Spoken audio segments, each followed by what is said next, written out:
take it and you stick it under and they put another one on top. Taking up all the...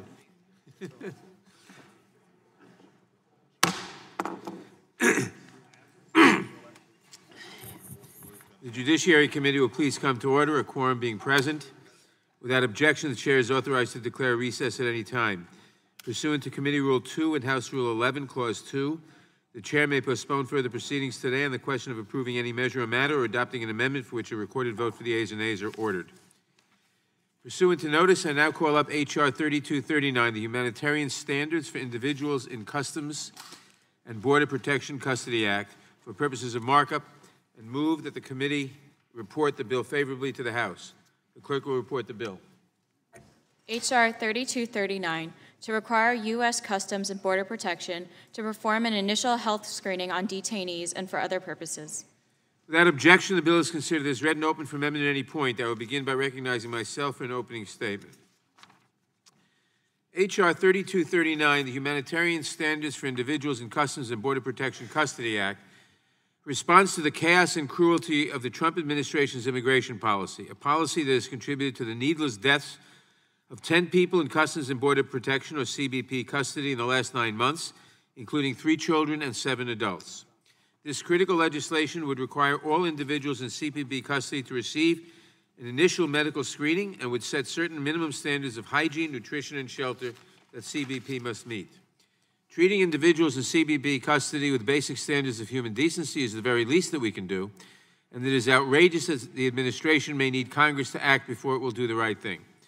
For some time, we have been confronted with the images of too many children and families squeezed into overcrowded and unsanitary CBP facilities. These images, while powerful, can make the suffering and deaths of individuals, even children, seem abstract. But these individuals are someone's loved ones. These children had names, including Carlos Hernandez Vasquez, who was 16 when he died, Felipe Alonso Gomez, who died at 8 years old, and Jacqueline Kyle Malkian, who was just 7 years old when she died in CBP custody. The bill we are considering today will not bring them back, but it will help make certain that no other child or parent in CBP custody dies for lack of an appropriate medical screening or access to medical care. Whatever the President might say, CBP custody facilities are not overcrowded and under-resourced because too many people are seeking protection from conflict and violence on our southern border. These facilities are overwhelmed because the administration has made the unnecessary jailing of children and families the center of its immigration policy. There is much we could do instead, such as more rapid adjudication of asylum cases and the release of some families pending their hearings. Instead of doing the hard work of responding to and managing the challenges at our border, the administration is focused on dehumanizing immigrants with all too tragic results. But this bill does not deal with the causes of that crisis. This bill deals simply with the people in custody. Our colleague, the gentleman from California, Mr. Ruiz, a medical doctor and the author of this legislation, has put in the effort that the administration apparently lacks the will or the ability to do. H.R. 3239 is designed to ensure that CBP facilities protect the health and safety of both immigrant and CBP officers and to prevent needless deaths. It requires CBP to partner with professionals in emergency response, healthcare, and child welfare so that CBP agents can return to their primary role of protecting the border from real threats, and immigrants can be assessed by professionals, by health professionals, who can make informed decisions. It requires that CBP facilities provide basic human necessities, including sufficient numbers of showers, soap, toothpaste, and clean clothing, so that children and CBP agents do not get sick as a result of unsanitary conditions that are easily cured if planned for and managed well. The bill requires written documentation concerning health screenings, medical care, and medications so that upon arrival at an Immigration and Customs Enforcement or Health and Human Services facility, an immigrant's health status is already known and staff can prepare appropriately. The administration's enforcement-only policy has already needlessly filled up facilities with men, women, and children who simply do not need to be there, and people have been dying as a result. This bill is the first step in preventing additional deaths by ensuring that individuals are held in humane conditions and have access to basic medical care when circumstances warrant. It is the very least we can do as a civilized society. This bill does not deal, unfortunately, with the needlessly filling up of these facilities with men, women, and children who do not need to be there. It simply deals with their health and sanitation needs. I commend Representative Dr. Ruiz for introducing the Humanitarian Standards for Individuals in CBP Custody Act, and I urge all my colleagues to support this important legislation. I now recognize the ranking member of the Judiciary Committee, the gentleman from Georgia, for his opening comment. Thank you, Mr. Chairman. As administration officials, Opening statement. Yeah. Short one, though. As administration officials have been saying for months, the current migration flow, and we heard even this earlier this week, is resulting humanitarian crisis have overwhelmed the government's ability to adequately respond. In January, I introduced H.R. 586, which is the Fix the Immigration Loopholes Act, to modernize our laws and address the perverse incentives fueling this illegal immigration that we're seeing and the increase that we're seeing. But however, we've chose not to bring that bill to markup. In fact, we're not even bringing a bill that would be an equivalency from a different perspective. We're marking up no bills that address actually the crisis on what's fueling the large numbers and the problems that we're having to address, I think in an honest way, but also a very misguided way in this bill. In fact, the only bill we passed has actually probably exacerbated the process as we went forward, which was H.R. 6. With the undeniable evidence of the crisis now firmly in the public spotlight, I was hopeful we could finally see a serious effort by both colleagues of both sides to end this crisis, Democrats included, and especially since you control the markup schedule. Instead, we've decided to mark up H.R. 3239, a bill that will do absolutely nothing to address the root causes of the crisis, and in fact, will make it worse. As the system was intended to work, individuals encountered by the Customs and Border Protection remain in CBP custody for short periods of time to complete processing, generally no more than 72 hours. Individuals are then transferred to ICE custody in the case of adults, HHS in case of kids or children, or released. But the enormous, unprecedented numbers of migrants crossing have overwhelmed the system. The ICE detention and HHS shelters are full, and CBP currently releases virtually all family units as soon as the processing stage is completed. In short, what the administration officials have been warning has come true. The system is broken. But we're not marking up a bill to fix legal loopholes incentivizing mass illegal migration. No, we're marking up the Humanitarian Standards for Individuals in Customs and Border Protection Custody Act, a bill that with a nice name, but is actually unworkable in many ways. And it would have significantly severely impact the CBP, but we're also in this debate not talking about the effects it would have on that agency. To be clear, CBP should comply with custodial care requirements set out in their TED standards and should treat all detainees with respect. How is the one-size-fits-all approach in this bill completely unworkable? Let's take a look. The requirements of H.R. 3239 apply to hundreds of CBP facilities, no matter how big, small, urban, remote, or how busy or how idle. For instance, even though we keep offering antidotes, my colleagues offer antidotes from the southern border, this bill would apply to the very busy airports such as Hartsfield-Jackson in my home state of Georgia, where it sees millions of passengers a year, or an extremely remote port of entry like the port Poker Creek in Alaska, which is only open for a few months a year, or a Border Patrol substation like Big Bend, Texas, which normally houses no more than 10 detainees per day, or an isolated forward operating base like Camp Bounds in Arizona, or a seaport like Port Ferry in Washington, or even the Truth or Consequences Border Patrol checkpoint in New Mexico. You see what I'm saying? As the men and women of the CBP are doing everything they possibly can to confront the crisis, H.R. 3239 would impose burdensome and often impossible standards of care onto these facilities. In addition to initial medical screening of all migrants entering CBP custody, H.R. 3239 would require CBP to provide additional, for free, the alien medical services. The bill states where practicable, CBP shall have on-site, in addition to licensed medical professionals, they already have to conduct medical screenings, licensed emergency care professionals, specialty physicians, including physicians specializing in pediatric, family medicine, obstetric and gynecology, geriatric medicine, internal medicine, and infectious diseases, nurse practitioners and other nurses and physician's assistants, licensed social workers, mental health professionals, public health professionals, dietitians, interpreters, and chaperones. If impractical to have them on site, CBP must have them on call. Our Border Patrol should be out doing what they're supposed to be doing, and that is protecting our border, interdicting narcotics, preventing the illegal immigration, and stopping child trafficking, not setting up the hospitals that they're not equipped to do at every single facility. The bill would also prevent CBP from housing individuals outside of temporary facilities and require all facilities to be climate controlled while simultaneously limiting the number of CBP processing facilities can house. CBP will therefore be forced to release even more people into the U.S. interior since this bill would limit its ability to respond to migrant surges. The bill also mandates a provision of showers and that may not be appropriate in some areas of custodial setting, and it even mandates the number is specifically enough to the toilet detainee ratio. Perhaps the worst part about this bill is it increases the incentive to exploit children to gain interest in the United States. Smugglers know migrants will be released to the U.S. interior if they bring a child because of the legal loophole created by the Flores-Settle Agreement. The loophole currently only applies to parents and legal guardians.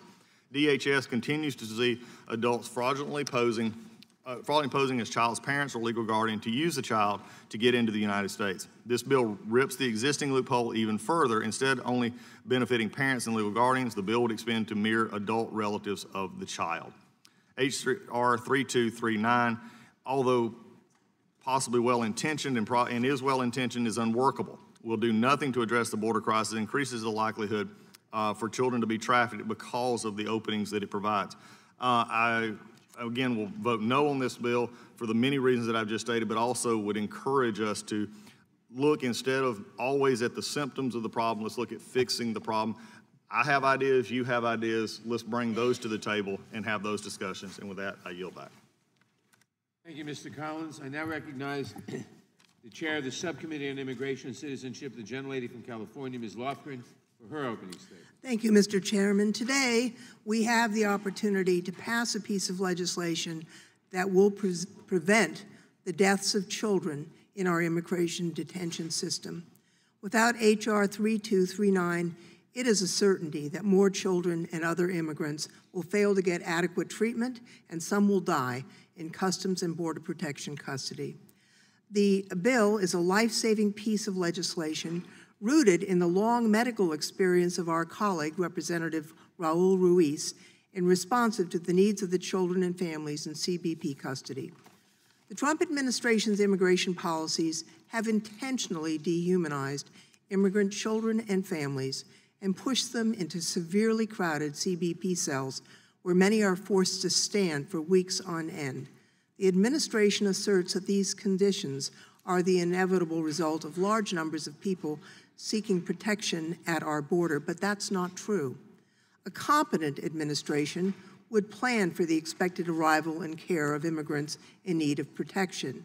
It would staff child welfare and healthcare professionals at CBP facilities so that our CBP agents could focus on their mission of vigilance, integrity, and professionalism. A capable administration would support CBP agents in the identification of individuals who pose a risk to our country and facilitate the release of families and individuals who pose no risk so that overcrowding is not an issue. The Trump administration has done none of this, and so CBP agents are guarding families instead of the border and administering punishment on children instead of going after criminals. This does nothing to protect the United States, but it does undermine the mission, morale, integrity, and professionalism of CBP officers. It's got to stop. This bill cuts through the Trump administration's incompetence and restores order and basic humanity to the processing of immigrants at the border. It requires that each CBP facility include at least one medical professional. It could be a nurse practitioner, an EMT, to conduct health screenings for individuals upon arrival. It mandates that other emergency care professionals be immediately available so that if a life-threatening situation arises, it can be addressed quickly instead of hours later at a hospital. The bill prohibits the severe overcrowding of children, families, and single adults, which has become the norm in CBP custody facilities, which exposes immigrants as well as our staff to health and safety concerns. The bill requires that clean clothing and nutritious food be made available to immigrants in CBP custody so that they are no longer forced to eat bologna sandwiches at every meal and wear clothing soiled from the sweat and heat of overcrowding. In short, this bill is the plan for CBP custody that the Trump administration seems incapable of putting together. I'd like to recommend Representative and Dr. Raul Ruiz for his effort and commitment to the safety and dignity of every person, regardless of their origin. And I would urge my colleagues to support this bill. The crisis that we see at the border, and we had a hearing, a subcommittee hearing just this Monday, a report from the Inspector General of the Department of Homeland Security with simply shocking reports of overcrowding and unacceptable conditions that violate the standards of the department. If we do not act, more people will sicken and die. I'm mindful that these conditions are a choice that the Trump administration has made. While people have piled up in these border facilities, empty space was available in ICE facilities. I'm mindful that in 2014, when there was a surge of immigrants coming to our southern border, the Obama administration constructed an overflow facility that housed over 1,000 people in 10 days to avoid the kind of disorder that the president has allowed to be created because of the asylum seekers. So we need to put some order into this situation. If the president's administration can't manage this, the Congress needs to step in, and I would urge that we pass this bill. I yield back. Thank you, Ms. Lofgren. I now recognize the ranking member of the Immigration Subcommittee, the gentleman from Colorado, Mr. Buck, for his opening statement. Thank you, Mr. Chairman. For months now, Republicans have raised the alarm about a crisis at the border. Our colleagues ignored the issue, and some even claimed it was a manufactured crisis. 5 months ago, this committee heard from Carla Provost, the chief of the U.S. Border Patrol. What did she tell us? There was a security and humanitarian crisis at the border. What did the majority do? Nothing. This committee also heard testimony from Commander White of the Public Health Service Commission Corps. What did he tell us? HHS was maintaining double the number of beds for unaccompanied minors as compared to 17 months prior, in October 2017. UAC numbers were historically high. UACs were held in custody nearly 50% longer than in fiscal year 2018. The majority did not hear these pleas either. In fact, on the very same day that Chief Provost and Commander White testified, the majority voted against the president's emergency declaration to address the crisis. Earlier this year, the majority passed a bill to actually cut funding for ICE detention beds. One article suggested the Democrats' bill would encourage ICE to detain fewer immigrants and asked, will it work? We now know the answer. No, it has not worked. This Congress, this majority, has been derelict in its duties. Finally, the majority brought forth a bill related to the border. This proves one thing: the majority finally admits we have a problem at our southern border. Unfortunately, because of how bad this bill is, it also proves the majority still don't understand the cause of the crisis. For the past 2 days, the Immigration Subcommittee has heard about the crisis and strain on the system. We have heard policies enacted by Congress can and have made things worse. This bill, which is completely unworkable, won't fix the current problem. It will only make them worse. It wouldn't be the first time the majority pushed a solution that made matters at the border worse. Take, for example, the situation involving unaccompanied minors. That problem was made worse, much worse, by legislation passed in 2008. In 2008, there were 8,041 unaccompanied minors at the border.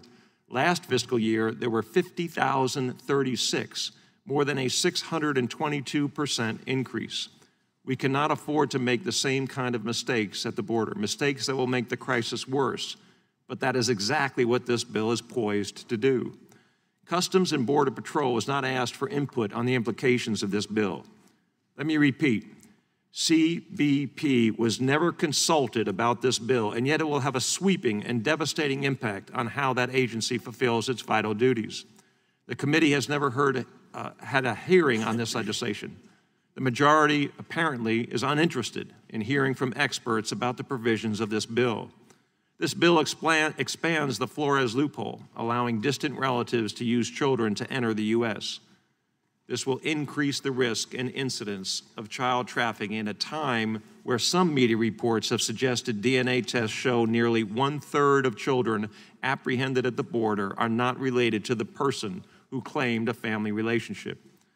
This bill would nearly immediately require every CBP facility, whether it is a Border Patrol station, port of entry, checkpoint, forward operating base, and secondary inspection stations, to have a large array of medical staff on site or on call at all times, even in the most remote areas along the border. It will nearly immediately impose building standards on the Border Patrol, even though it will likely take the agency years to acquire, build, or contract with third parties to obtain these facilities. What will the effect of this be? CBP will have to release aliens caught at the border into the U.S. This bill is a veiled effort to create the progressives' ultimate dream of open borders. I would ask the chairman and the majority to hold a hearing on this bill before we continue this markup. Let's hear from the experts, and then let us move a bipartisan bill that fixes Flores, sets standards to reduce frivolous asylum claims, and truly secures our border. If we can do those things, we can reduce some of the factors driving the border crisis. This will make things manageable for Customs and Border Patrol. It will help reduce overcrowding at CBP, ICE, and HHS facilities. It will help reduce the number of people who are risking their lives by paying smugglers to help them traverse through dangerous deserts. A bill that reduces the drivers of illegal immigration will save lives. There is a better way. I thank the chairman, and I yield back.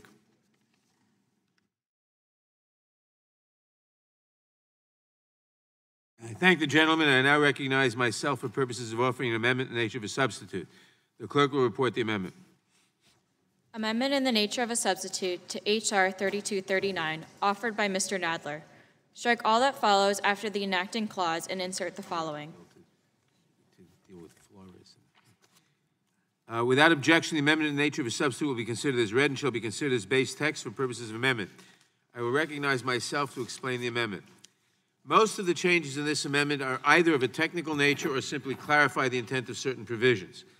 For example, the bill refers to infants, toddlers, children, and minors under the age of 17 as vulnerable populations. The amendment replaces each of these words with child, consistent with the definition of a child in the Immigration and Nationality Act. Aside from these more technical revisions, the amendment makes three substantive changes. The first change concerns the amount of private space afforded to each individual in custody. The bill requires 2 square meters of space per individual. The amendment revises this to require that no individual be placed in a room if it would exceed the maximum occupancy determined by the appropriate building code or the fire marshal. If a facility is nearing maximum capacity, the amendment permits CBP to contract for the construction of additional temporary facilities. Congress just recently appropriated an additional $4.5 billion so that agencies can do this contingency planning, thereby avoiding dangerous overcrowding. The second substantive, I should add, I note that the distinguished gentleman from Colorado said that it took years to construct such a facility. The distinguished gentlelady, the subcommittee chair, pointed out that in the Obama administration, they constructed such a facility in 10 days. If they can do it in 10, we can do it in 9. The second substantive change amends the amount of time in which CBP is required to conduct an initial health screening. As originally drafted, the bill required that all individuals be screened within 12 hours of apprehension and within 3 hours for vulnerable populations. The amendment requires that all individuals be screened within 12 hours of entering a CBP facility and within 6 hours for vulnerable populations. The final change adds language requiring that members of Congress have access to any Customs and Border Protection facility. These changes are relatively minor and all improve the bill. Therefore, I urge my colleagues to support the amendment in the nature of a substitute and yield back the balance of my time. I will now recognize the ranking member of the full committee, Mr. Collins, for any comments he may have on the amendment in the nature of a substitute. Thank you, Mr. Chairman. I agree it meets the standard, and I yield back. Gentleman yields back. Are there any amendments to the amendment in the nature of a substitute? Mr. Chairman, I have The gentlelady is recognized. an amendment at the desk. The clerk will report the amendment. Amendment to the amendment in the nature of a substitute to H.R. 3239, offered by Ms. Lofgren. Consent that the amendment be considered as read. These are Without objection, the amendment is considered as read, and the gentlelady is recognized in support of her amendment. these amendments are technical in nature. They've been shared with the minority, and I think, although members of the minority may oppose the overall amendment, do not disagree that this actually refines in a sensible way the understanding of the amendment. So I would offer this as a clarifying technical amendment and ask that it be adopted. Gentlelady Hill. Yes. Okay, we'll stipulate on the fact that it is, that there are technical changes. Well, I would disagree with the bill as a whole, and we'll still vote against it. This doesn't help it, but it is only technical amendments, and I'll stipulate to that. Thank you. Thank you. I recognize myself to strike the last word in support of the amendment. As the chair of the Immigration Subcommittee has stated, this amendment makes mostly technical and non-substantive changes to the bill and corrects a number of minor drafting errors. I appreciate the gentlelady offering this amendment, which improves the bill. I encourage my colleagues to support it, and I thank the gentleman, the ranking member, for indicating that he would support this technical amendment. I yield back the balance of my time. Are there any further comments on this amendment?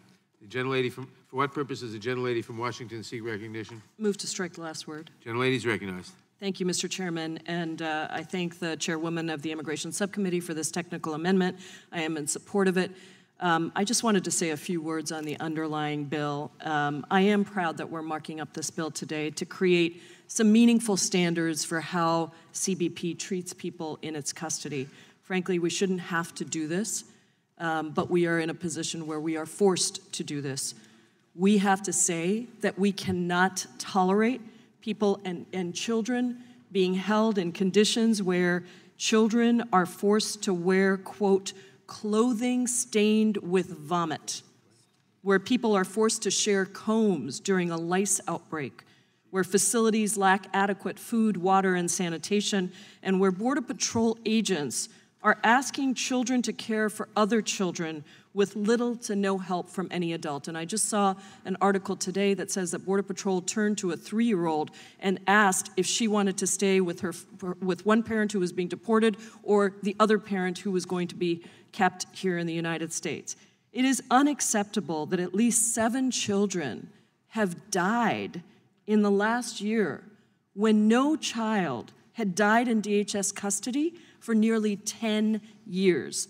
So these standards are absolutely necessary. And just last week, ProPublica reported that Border Patrol agents are handing out commemorative coins to mock their duty to care for the children in their custody. So this is an important first step to address conditions at the border, but it can't be the last. We do also have to address other issues. First, very worrying reports that overcrowding at the border is being manufactured by this administration.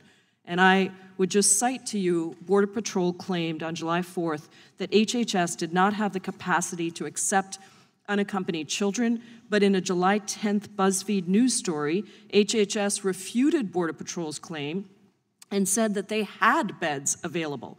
Mr. Chairman, I seek unanimous consent to enter into the record the BuzzFeed news article entitled Border Patrol said there wasn't room for more immigrant kids. The shelter agency says otherwise. Without objection.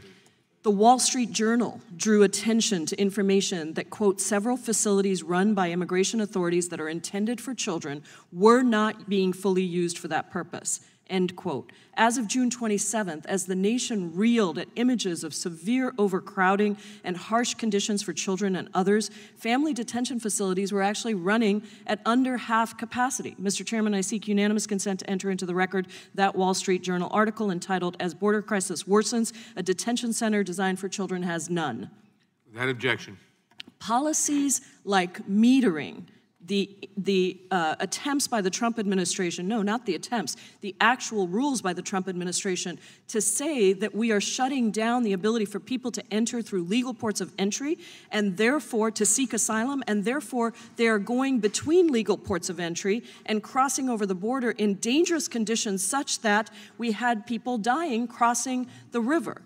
Those kinds of policies, along with limiting or even eliminating the ability for legal asylum seekers to seek asylum, policies like Remain in Mexico, these are policies like mass prosecutions of people who are crossing the border, that has not been done before. So these are the kinds of policies, along with addressing root causes in the sending countries, that are creating this giant chaos at the border. So yes, it is a manufactured crisis by this administration. We also have to address the massive over-incarceration of people in immigration detention centers, and we will be having a hearing on conditions of detention and detention facilities later in this committee, but these are things that would be addressed through my bill with Congressman Adam Smith called Dignity for Detained Immigrants. And I don't think the majority of Americans understand that the 56,000 people every day who are being held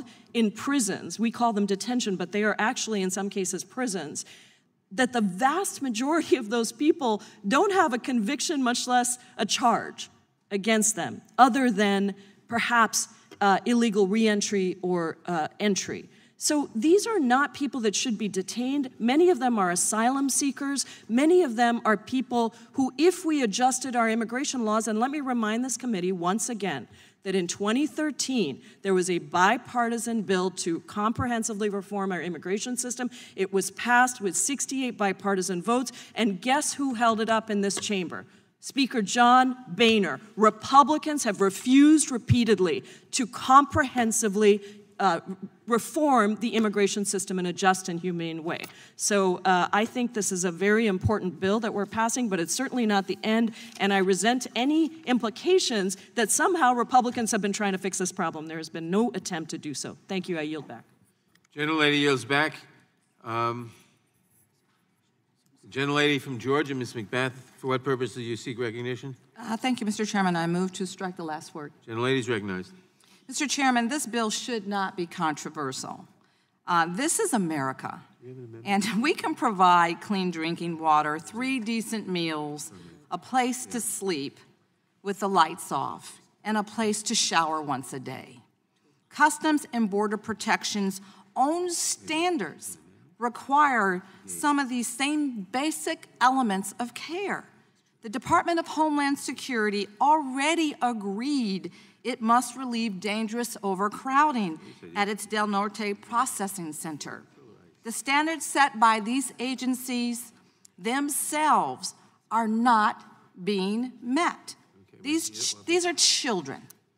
These are children who are scared to death and families who've run away from violence. This isn't a problem in the future. It's a problem right now.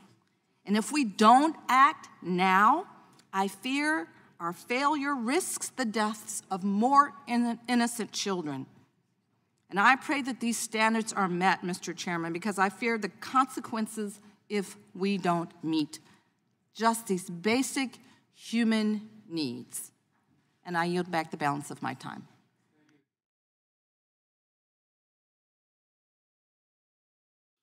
By the gentlelady from California.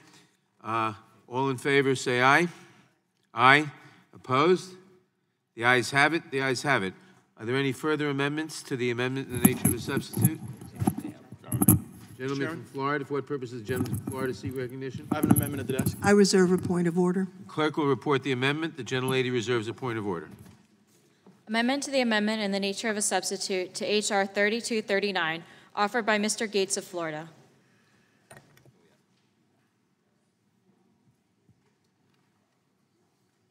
Without objection, the amendment is considered as read, and the gentleman is recognized in support of the amendment.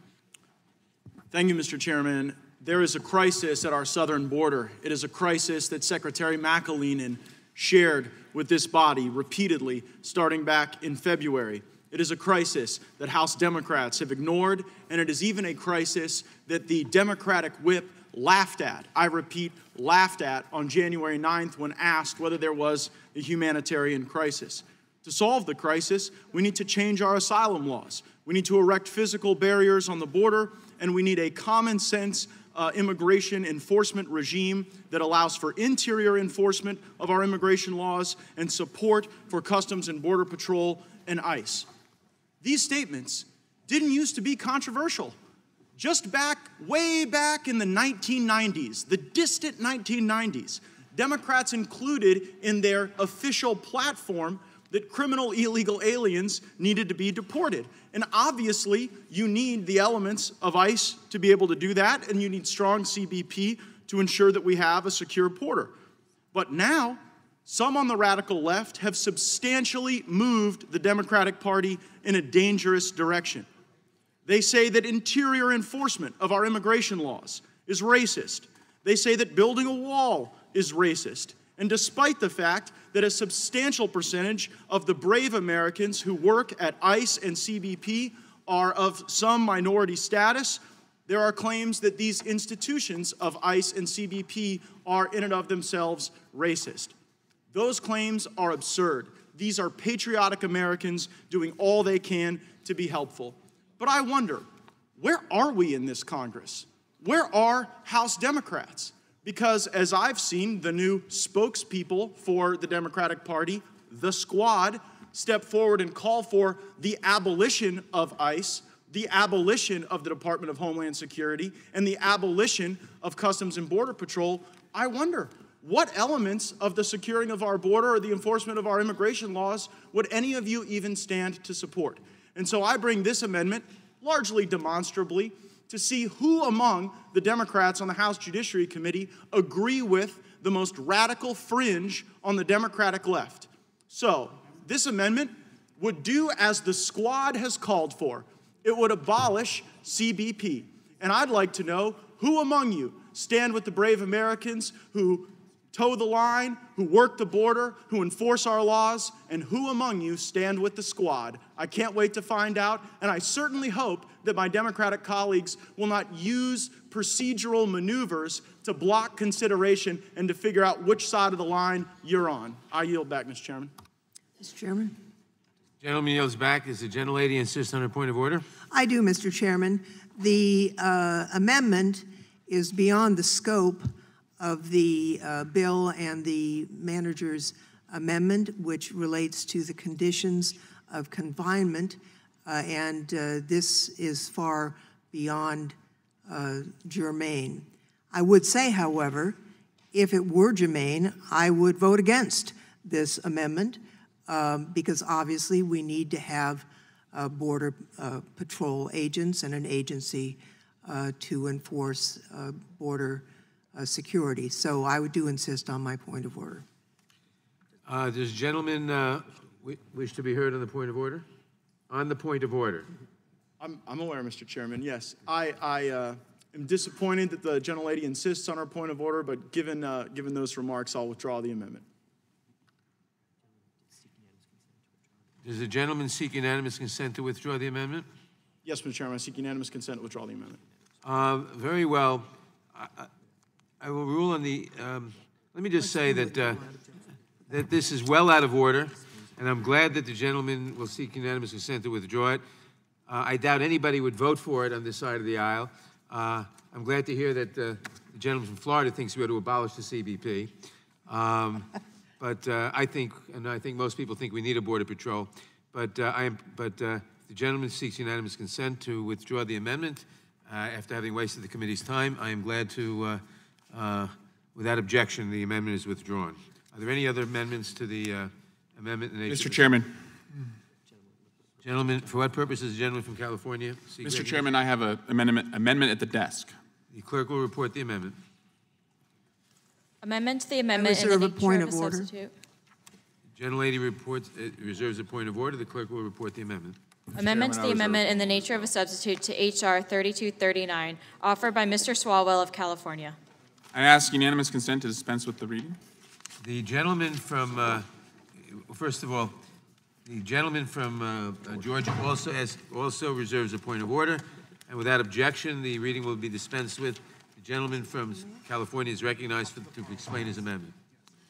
Thank you, Mr. Chairman. My amendment would require the Government Accountability Office to examine whether in implementation of this bill, Customs and Border Patrol agents making abusing, prejudicial, discriminatory, or other similar comments, including on social media. And so, essentially, Mr. Chairman, in light of overwhelming evidence in the last few months that there are secret online Facebook pages where members of CBP are making inflammatory statements about immigrants, inflammatory statements about members of Congress who have oversight ability, that this should be a part of what GAO looks at. But stepping back, Mr. Chairman, I do want to thank the chairman and Dr. Ruiz for bringing forth this legislation. There's nothing easy about what is happening at our southern border. And I have recently visited the San Diego sector. I've visited Miss Mercasal Powell's district, and I went to the Homestead detention facility.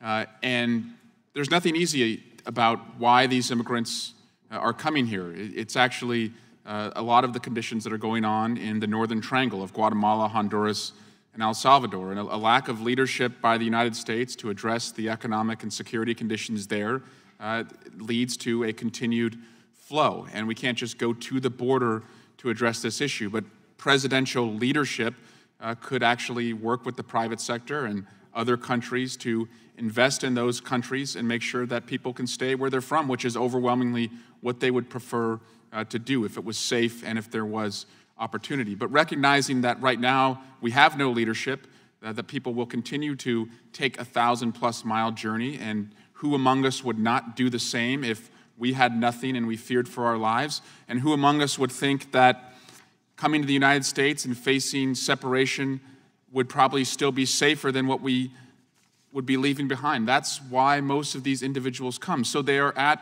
our border. There's nothing easy about why they are coming here, but when it comes to the conditions they should face when they arrive here, that call should be easy. And what I see at these facilities is not easy to see or process. To see in a room half the size of the room that we sit in today, dozens of people who have not had showers for weeks. They're wearing the same clothes they wore weeks before when they first presented to our country. No beds, space blankets, little access to food and water. And the thousands of people in the communities around them who want to send in humanitarian resources are being denied the opportunity to send in humanitarian resources. And those are just the adults. Then there's the children in the cages who are subjected to days on days without showers, without the lights being turned off when they go to sleep, without the bed that we would expect and give a prisoner accused of the worst crime in the United States. It's easy for all of us, I believe, it should be easy to say that they deserve better and they deserve humanitarian conditions when they present. There's nothing easy about why they came. There's nothing easy about what we should do to process their claims, but it is easy. It's an easy call as to how we should treat them when they're in our custody. And it's also an easy call as to how we should expect the custodians of these facilities to treat them. I have all the respect in the world, Mr. Chairman, for the men and women of law enforcement. I'm the son of a cop. My brothers are cops. I worked as a prosecutor. I've worked with our CBP agents. I've gone across the border with them. It's a tough job, hot, straining conditions. And overwhelmingly, most of them show up to work every day and they do their job with pride. But what I see on these Facebook pages does not rise to the level of what we should expect from these individuals. And these are the individuals that we are trusting to take care of these children and these fleeing refugee adults.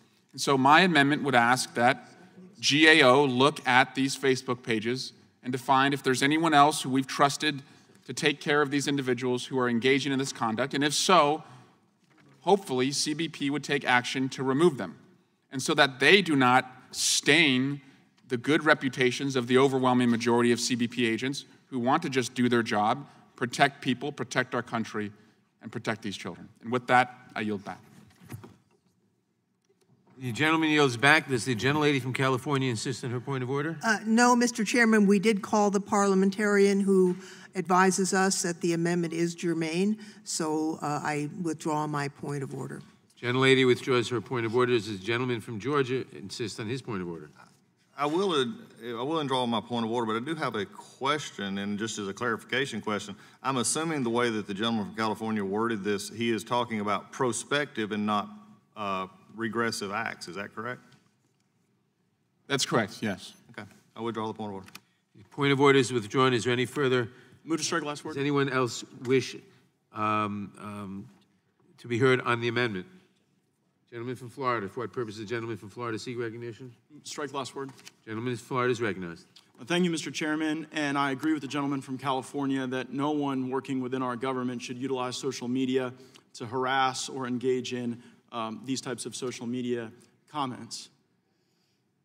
This is now the second time in this committee hearing that the chairman has accused a member of the minority of wasting time. It was Ms. Lesko's amendment earlier in this Congress where when the chairman called for the amendment, the chairman characterized it as frivolous. And members of the minority will take no lecture from this chairman when it comes to wasting this committee's time. The chairman of this committee has scheduled 3 hearings on the Mueller report without providing a fact witness before the committee and the country that could even speak to the Mueller report. The chairman called back Ms. Hicks for an 8-hour interview and found no new information, no new facts. And so as we're dealing with a real crisis on the border, as we're dealing with real challenges that this committee could work for, the leadership of this committee seems so focused on this crazy witch hunt. They're so unwilling to bend to the overwhelming will of the American people, 6 of 10 of whom oppose the opening of an impeachment inquiry, that you continue to waste our time, you continue to ignore the problems, and we will take no lecture from you when it comes to the utility of our contributions to this committee. And I yield back. The gentleman yields back. Does anyone else seek recognition on the amendment? Mr. Chairman. Gentlelady from I California. move to strike the last word. I don't object to having a study of this. I would note that the department itself is investigating the social media material that has been reported on and is, I guess without doubt, I mean, they were very problematic.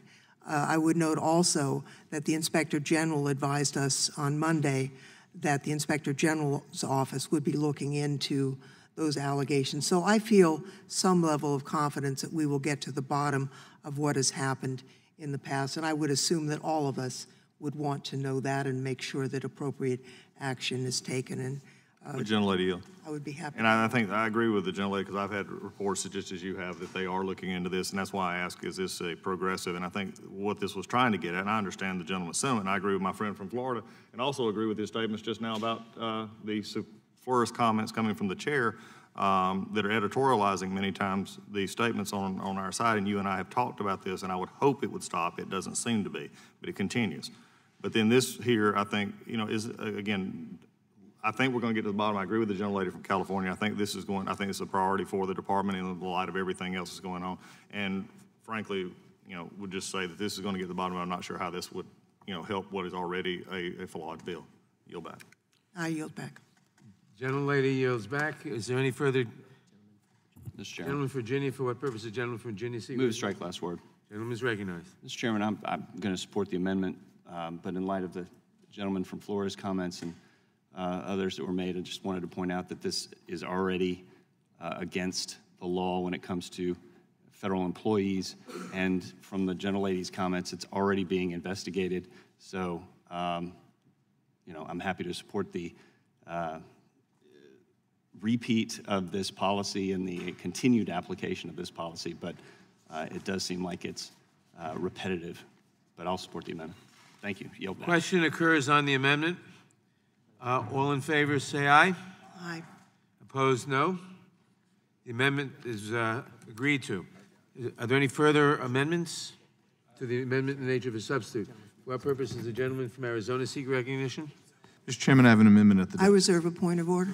Gentleman has an amendment at the desk. The clerk will report the amendment. The gentlelady from California reserves a point of order. Amendment to the amendment in the nature of a substitute to H.R. 3239, offered by Mr. Biggs. The gentleman is recognized for 5 minutes on his amendment. Thank you, Mr. Chairman. This amendment replaces the words adult relative with parent to ensure that children are kept together with their parents or legal guardians in CBP custody, and not just with any adult relative. In my multitude of visits to the border and detention facilities and watching people surrendering, I have always been astounded at that there almost always is an even number of adult people with children. And that's done because of our current longstanding practice that family units consist of a parent or legal guardian, but we're only able to confirm a parent-child relationship through birth certificates, legal documents, and in some limited cases through DNA testing. But now this bill would require CBP to consider any adult relative of a child or a human trafficker and posing as an adult relative of a child to be part of a family unit.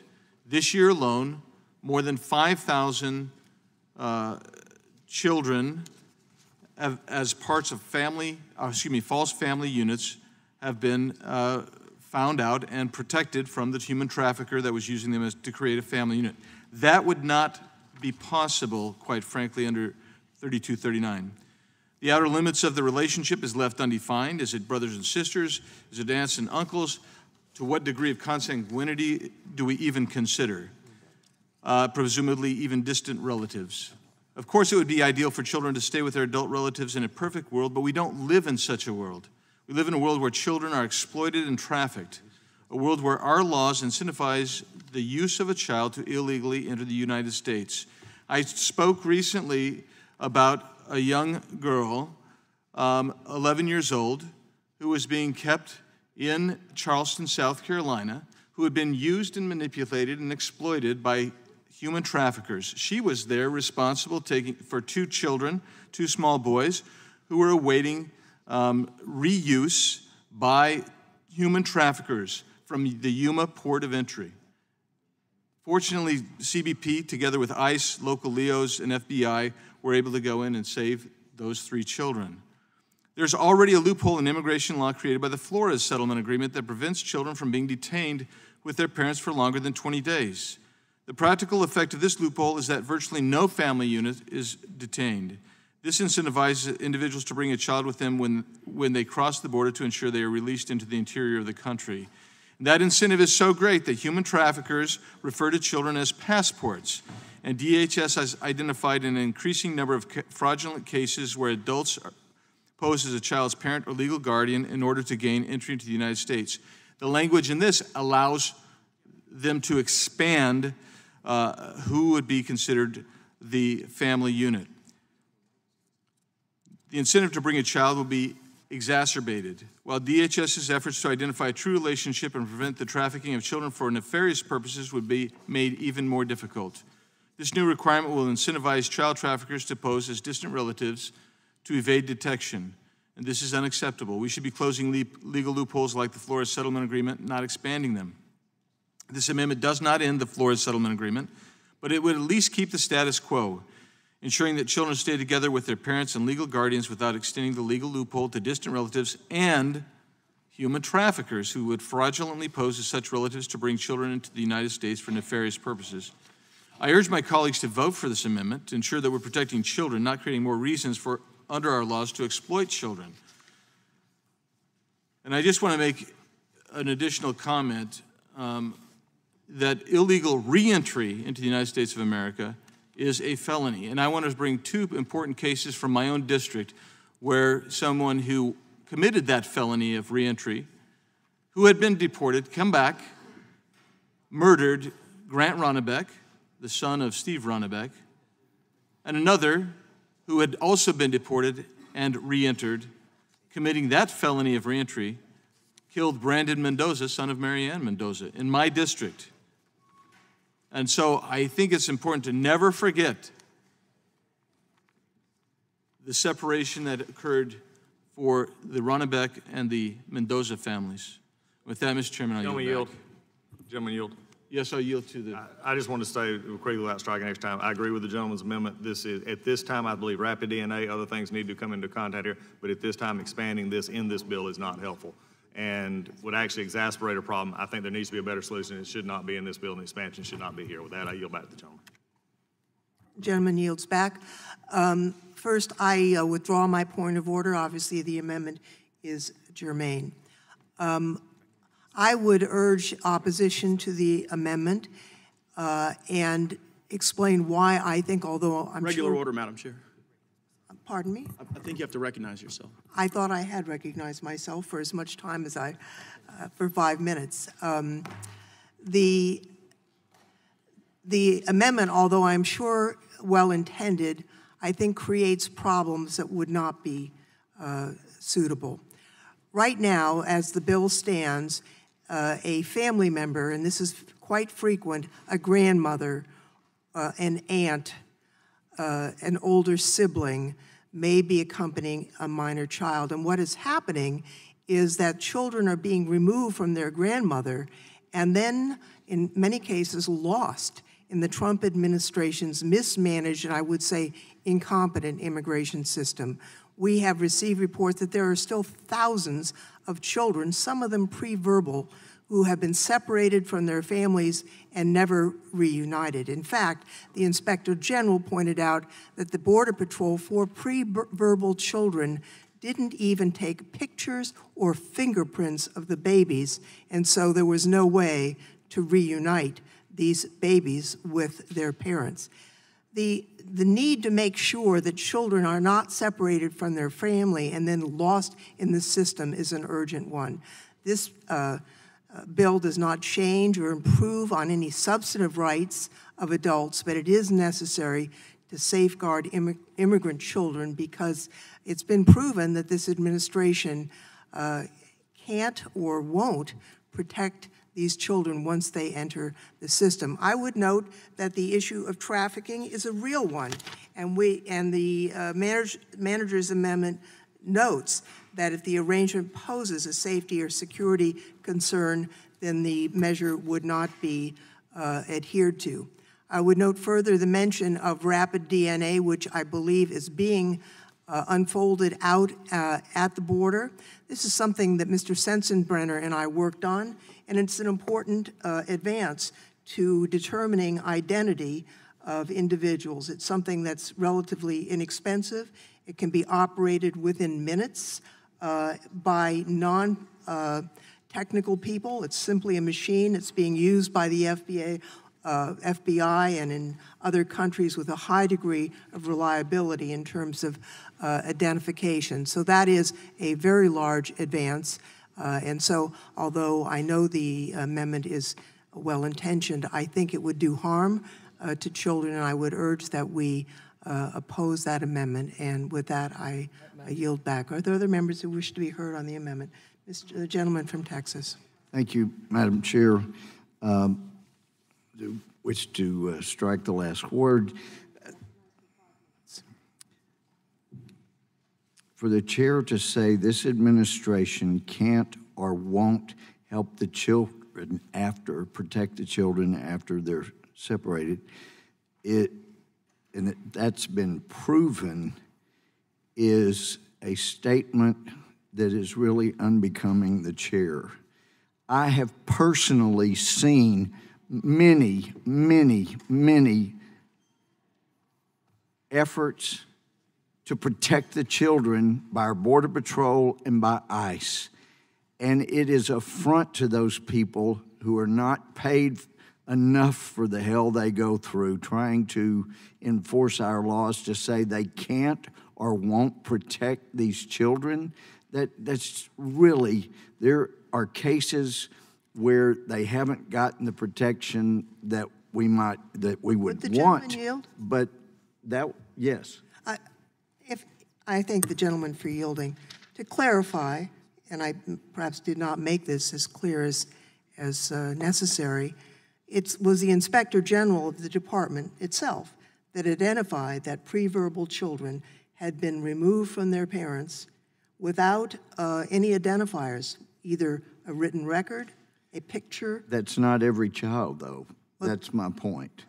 And I don't want to say every child, but children have been lost in the system, and in fact, over 1,000 are still lost in the system. Reclaiming my time, the statement was that this administration can't or won't help these children pre-verbal, and they help them every single day. There are cases where they haven't gotten the protection that they should have. There were cases that I observed, the cages that were built by the Obama administration, seeing those overcrowded firsthand, having the Obama administration officials trying to keep me out of those facilities. I saw all that. But those poor Border Patrolmen were doing the best they could in almost every situation. They're trying, but it doesn't help when we have people up here encouraging people who are breaking our laws to resist our law enforcement. It's a wonder that every Border Patrolman doesn't have PTSD. They're trying to enforce the law we hired them and paid them to enforce, while we have people in this Capitol, on Capitol Hill, that are elected servants, and they're telling people to resist the Border Patrol, resist ICE. I mean, it is absolutely insane. They're doing the best they can, and I would, nearly all of them are doing the best they can under horrible conditions, and when they're not even being given the money they need to address these situations. I know there are people on the other side think to address the situation means you just let everybody out, whether they're MS-13ers, they're about to kill or cause harm, but we hire people to enforce our laws. And I'd like to yield the rest of my time to Mr. Biggs from Arizona. I thank the gentleman for yielding time to me. And I just want to point out that when the representative from California talks about the situation where you might have a grandparent or an auntie or an uncle who is there with the child, the problem with the bill as constructed is you've not defined what an adult relative is. You just haven't done that. And you're asking Border Patrol people, and by the way, I get down to the border often, and a lot of these folks coming over, they have documents as they're transiting Mexico. They come and they destroy their documents on the southern side of the border, and then when they come in, there is no authentication, there's no proof of who is related to whom. And that gets to your point of maybe rapid DNA might be appropriate. But that isn't in this bill. You haven't defined what an adult relative is. In fact, you've actually expanded this thing out that you're going to get people claiming, because there's no line of demarcation in the line of consanguinity anywhere. So what that's going to do is that allows people to manipulate this system and will actually be, quite frankly, a further magnet, an incentive to come here, because we will have lost even more control over what defines a family unit. And so I think that's why my amendment is so important, and I would urge a passage of the amendment, and I yield back. The gentleman's time has expired. Gentlelady from Texas is recognized for 5 minutes. To strike the last word. Thank you, Madam Chair. Move to strike the last word. I'd like to ask my colleagues to please vote against the amendment and to support the underlying bill for a couple of reasons. And I first want to thank Dr. Raul Ruiz, who drafted this bill after visiting El Paso and touring the sector with me and with other members of the Congressional Hispanic Caucus, and then sitting down and meeting with the folks on staff at those facilities, and also meeting with families who had been in our detention. Next week, hopefully this bill will be on the House floor, and we'll have significant support from both parties. My bill, also the Homeland Security Improvement Act, will hopefully be on the floor next week, and will hopefully have support from both parties. You know, I think one of the things that frustrates the American public about Washington, and it frustrates me as well, and I find myself guilty of participating in this as well, is a lot of looking in the rearview mirror of who said what, who did what. The American public wants us to solve problems, and I think we all want to do that. I want to believe that that's what everybody in Congress wants to do. We have an opportunity. A couple weeks ago, we passed a supplemental bill. It was a Senate bill, a border supplemental, that unfortunately did not have standards, but the funding has been provided. What this bill and what my bill can do and will do next week is increase standards for those in our custody, and also, through my bill, increase oversight, transparency, and accountability. And I'll tell you, I'm approaching this not just from the perspective of how we should treat migrants in our care and in our custody, but after having spoken with Border Patrol agent after Border Patrol agent after Border Patrol agent. Agents that we go to church with, agents who are our neighbors, agents who live in my community.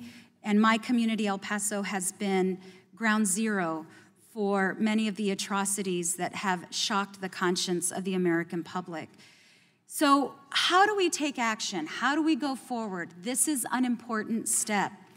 But to the amendment specifically, and the reason why I think it would be, I'm not at all, I think Mr. Biggs is coming from a good place, and I appreciate what he's trying to point out. But the danger and the risk with approving this amendment by limiting keeping a family together to a parent and a child is that that doesn't recognize the reality of many of the people and the families arriving at our front door. I have spoken to a grandmother who's had to raise her grandchild because her daughter was murdered. That's a family. I have spoken to a brother who he and his sister made the trek together because they had no other choice. That's a family. I have spoken to an aunt with her niece who fled Central America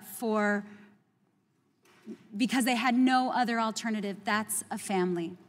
The minute that we limit the definition of family, what we will do is cause more family separation.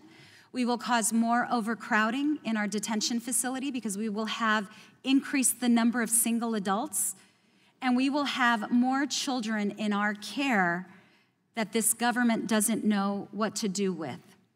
So I would urge that we think about how we can best work together to address this great challenge, how we do right by our country, how we do right by our founding values, and recognize that the people arriving at our front door, while they present a challenge, they are not a threat to us, and that we stop treating them as though they are. Would the gentlelady yield?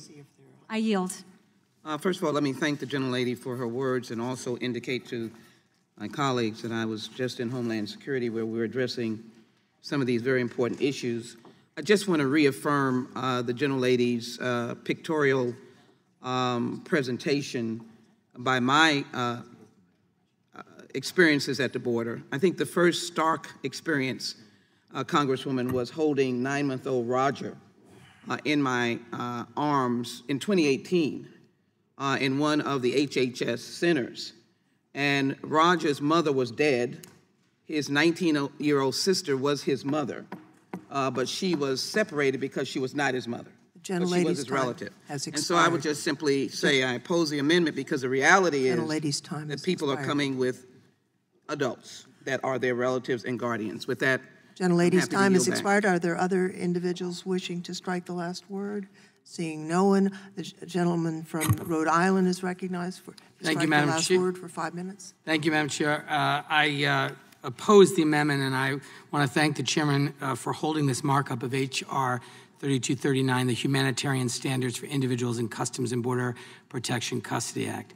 This legislation ensures that Customs and Border Protection facilities are equipped to meet and deliver basic humanitarian standards of care for detained individuals, including families and children. The fact that we even need this legislation is frankly disturbing and very disappointing. We are currently facing a humanitarian crisis on our southern border. I've been to the border twice, and we've also seen recent media accounts, and I know many of my colleagues have witnessed it as well firsthand, that our current immigration system is failing refugees seeking their legal right to asylum in the United States. The Trump administration's policies have contributed significantly to increases of individuals apprehended at the southern border and have sadly led to several deaths of individuals in CBP custody. The point of this legislation is to prevent further harms to children and families. As we know, these short-term holding facilities under the jurisdictions of Customs and Border Protection are not equipped for the increase of individuals apprehended at the border, but the president continues to push policies that only exacerbate the crisis. Some of CBP's detention facilities were intended for short-term processing stays of 24 to 48 hours, but there are individuals who have been detained in CBP custody in these facilities for 40 days or more. Many of the individuals at our southern border are seeking asylum from unsafe circumstances and conditions they face in their home countries. Families are risking their lives to get into CBP custody. They're fleeing gang violence and death threats. Because of the president's reckless policies, individuals who survive this treacherous journey to the border are faced with prolonged detentions in overcrowded facilities without adequate food and no ready access to water. Individuals are not able to brush their teeth or shower, and they face conditions that make it impossible to adequately rest or sleep. These are not illegals or invaders. These are human beings, and we should never lose sight of that. The people seeking asylum are children and pregnant women, mothers and fathers, the elderly, people with disabilities or special needs. That President Trump would have the Department of Justice lawyers argue before a federal court that necessities like access to water and soap is not necessary for CBP to ensure safe and sanitary conditions for people detained at the border is unacceptable and not who we are as a country. These conditions are inhumane. It's unacceptable to treat people this way. Sadly, these stories are not new, and we must act now. H.R. 3239 takes an important step to begin to address this crisis. It ensures that individuals detained at the border receive timely and appropriate health screenings and care by licensed medical professionals. It guarantees regular access to drinking water, private and secure shower facilities, and products to maintain basic hygiene. It requires basic food and shelter, and among other important protections, mandates that children who arrive with a relative or legal guardian are detained with that relative or legal guardian. Let's be clear, these are not frills, luxuries. These are basic requirements of safety and dignity. And the fact that we even have to have this discussion today makes me sick to my stomach. The administration should be ashamed of the conditions in which it has held these human beings and these children, and the judgment of history will not be kind. While asylum seekers and migrants are in the custody of CBP, it is our responsibility and our legal and moral obligation to make sure they are treated humanely and have access to adequate care. I strongly urge my colleagues to support this legislation. I thank Dr. Ruiz for his strong leadership, and I yield back the balance of my time. The gentleman yields back. For what purpose does the gentlelady from Pennsylvania seek recognition? I move to strike the last word. Gentlelady is recognized. Thank you. I strongly oppose this amendment because I think it ignores the realities of the situation at the border. As my colleague from Texas has already said, many times we end up with family members bringing other family members, and it's not a parent and child unit. Often the parent is already here. We need to make the situation better and not worse.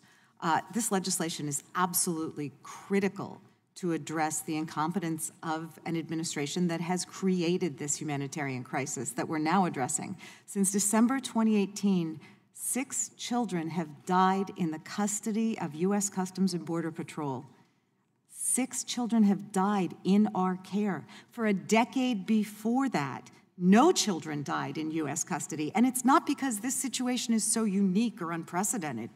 Prior administrations planned for and dealt with surges, and while their responses may not always have been perfect, no children died. This administration didn't plan for a seasonal surge, and its single-minded focus on an unnecessary and expensive wall between that and making policy changes that have increased detentions and have reduced releases, that's why we're here. The Inspector General in the last 2 months has been forced to issue 2 extraordinary alerts that dangerous overcrowding at these detention centers, which the administration has not moved to address, those dangerous overcrowding conditions have created threats to the health and safety of both detainees and U.S. government employees. And still, no response from this administration. So I strongly support the underlying legislation. I oppose the amendment because it would further exacerbate the situation, and I yield back. The question occurs on the amendment. All in favor of the amendment say aye. Opposed, no. No. The noes have it. Recorded vote is requested. The clerk will call the roll. Mr. Nadler? No. Mr. Nadler votes no. Ms. Lofgren? No. Ms. Lofgren votes no. Ms. Jackson-Lee? No. Ms. Jackson-Lee votes no. Mr. Cohen? Mr. Johnson of Georgia, Mr. Deutsch, Ms. Bass, Mr. Richmond, Mr. Jeffries, Mr. Cicilline. Mr. Cicilline votes no. Mr. Swalwell. Mr. Swalwell votes no. Mr. Liu. Mr. Liu votes no. Mr. Raskin. Mr. Raskin votes no. Ms. Jayapal. Ms. Demings. Mr. Correa. Ms. Scanlon. Ms. Scanlon votes no. Ms. Garcia. Mr. Neguse. Mr. Neguse votes no. Ms. McBath. Ms. McBath votes no. Mr. Stanton. No. Mr. Stanton votes no. Ms. Dean. Ms. Dean votes no. Ms. McCarcel-Powell. Ms. McCarcel-Powell votes no. Ms. Escobar. Ms. Escobar votes no. Mr. Collins. Mr. Collins votes yes. Mr. Sensenbrenner. Mr. Shabbat. Mr. Gomert. Mr. Gomert votes yes. Mr. Jordan. Mr. Buck. Mr. Buck votes yes. Mr. Ratcliffe. Ms. Roby. Ms. Roby votes yes. Mr. Gates. Mr. Johnson of Louisiana. Mr. Johnson of Louisiana votes yes. Mr. Biggs. Mr. Biggs votes aye. Mr. McClintock. Mr. McClintock votes aye. Ms. Lesko. Mr. Reschenthaler. Mr. Klein. Mr. Klein votes no. Mr. Armstrong. Mr. Armstrong votes no. Mr. Stubbe. Mr. Stubbe votes yes.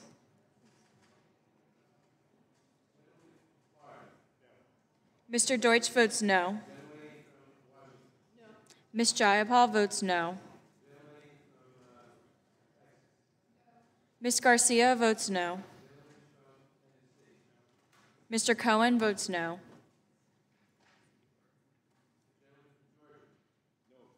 Mr. Johnson of Georgia votes no.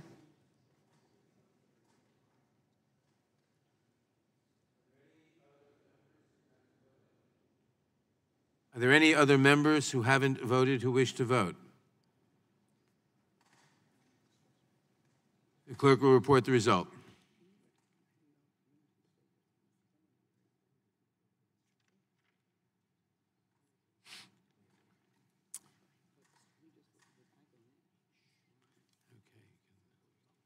As soon as I announce the vote.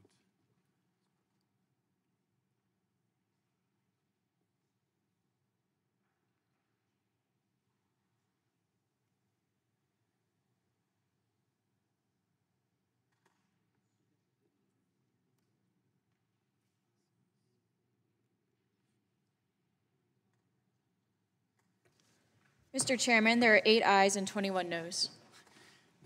The amendment is not agreed to. Are there any further amendments to the amendment in the nature of a substitute? Gentlemen. I have an amendment to this. For what purposes, gentlelady from Texas seek recognition? I have 2 amendments in the nature of a, well, I actually have amendments to the amendment to the amendment in the nature of a substitute. The clerk will report the amendment. I reserve a point of order. Amendment to H.R. 3239, as reported, offered by Ms. Jackson Lee of Texas.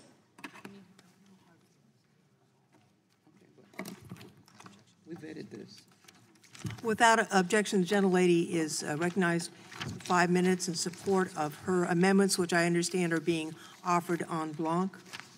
Yes. All right, en bloc. I thank the gentlelady, and I Delighted that these amendments have been vetted and are prepared in that vein.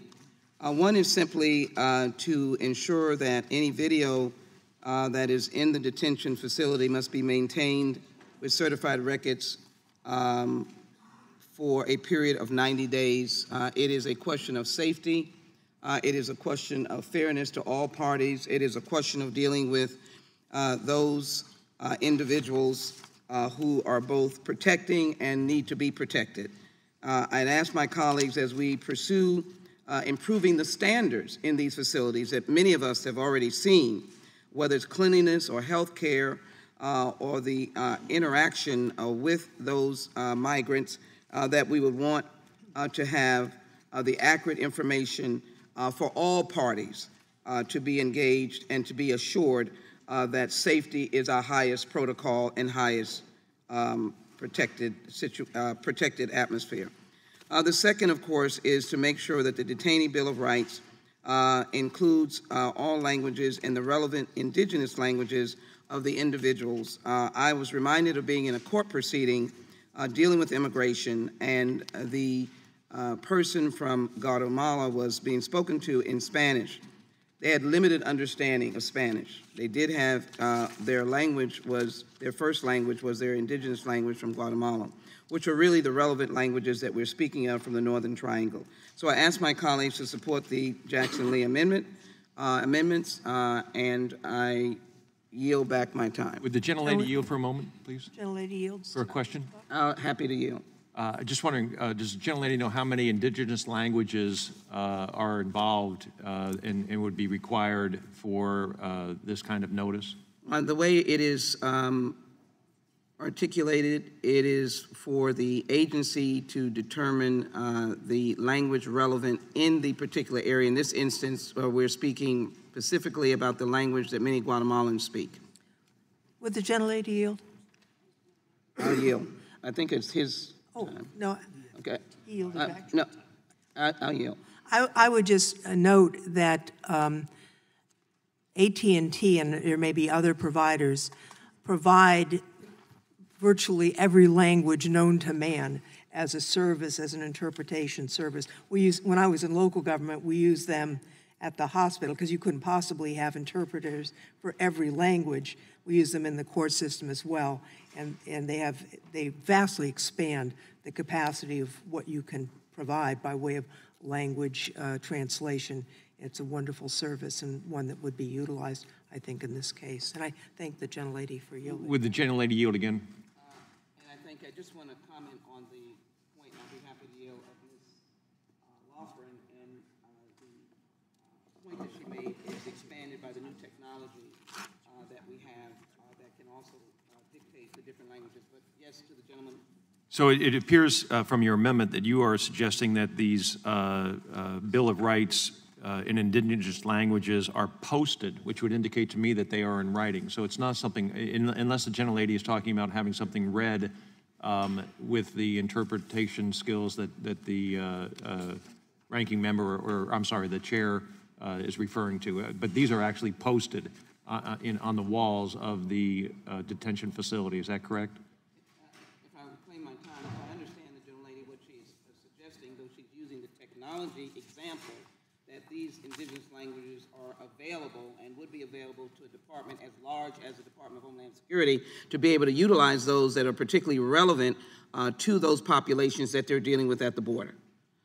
Reclaiming my time, let me conclude by saying it is fairness.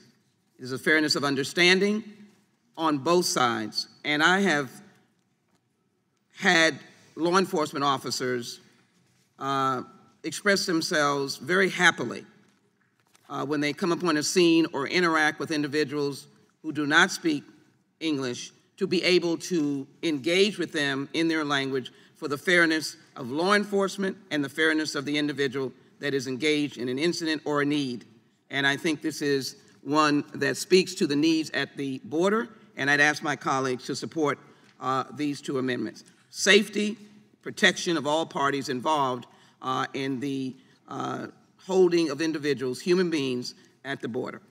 With that, I yield. Gentlelady's time has expired. I withdraw my point of order. I'm advised that it is in order. Mr. Collins is recognized to strike last word. Thank you. I appreciate it. Look, the gentlelady from Texas and I, we disagree on this, and I've seen some of it. I think the biggest issues I have here are two things in particular. One, the bill already currently says that there will be, requires installation of video monitoring for detainee protection, you know, which would basically be useless without preservation. I think that's inherent in the bill, but also what's not inherent in the bill. Again, showing why some of this needs to be actually had a hearing and actually worked on a little bit more is the parameters around that hearing. And without conversations with the Customs and Border Patrol, we don't know what the capabilities are or the cost, which is another thing that we've conveniently skipped in much of the discussion today is the cost around this. Not saying these are good or bad ideas. The cost is something that we're not talking about as well as how this would actually be done. And as far as the Detainee Bill of Rights Amendment, it requires the Bill of Rights to include all rights afforded detainee in the bill. It requires it to be posted in all areas where the detainees are located and requires the indigenous language. The only question I have here, and I know there's been some discussions back and forth about this, is there's 68 indigenous languages spoken in Mexico alone. 21 Mayan languages in Guatemala, and that's just two of the countries. The United Nations on one of their handouts said that there are approximately 67,000 languages spoken around the world, including 4,000 indigenous languages. To include the indigenous language likely to be encountered by CBP, combined with a litany of new requirements imposed on CBP, would simply cover every wall that they have. I don't, for 1 second, disagree with the gentlelady's concern about this. My disagreement with is how this would actually be implemented without logical discussion with CBP, without getting their input, without having this done. I think her concern is genuine. I would never not believe that. I think the only problem in here is implementation, and that does present a problem. And especially when you're looking, for those of us who've dealt with this issue on many years for cameras and reporting, and also requirements, whether it be from officers on patrol to others, there's a huge cost and element here that you have to take into account. And then also, how would they manage this? Are they going to have to contract this out? Because this is not something they do now. Is this something they're going to have to contract out? Or are they going to have to employ these people themselves? I think these are just general questions that need to be asked. That's why I would oppose it. I understand the lady's concern, but I would oppose it in this. There's plenty of opportunities as the line goes down to make other amendments if we come forward. With that, I yield. Well, I yield to Mr. Buck.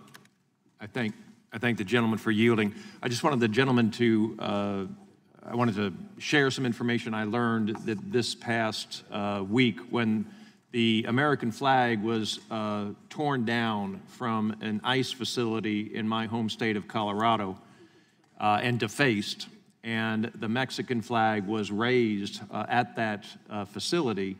One of our colleagues went and visited that facility and learned that there were immigrants from 57 different countries being held at that facility.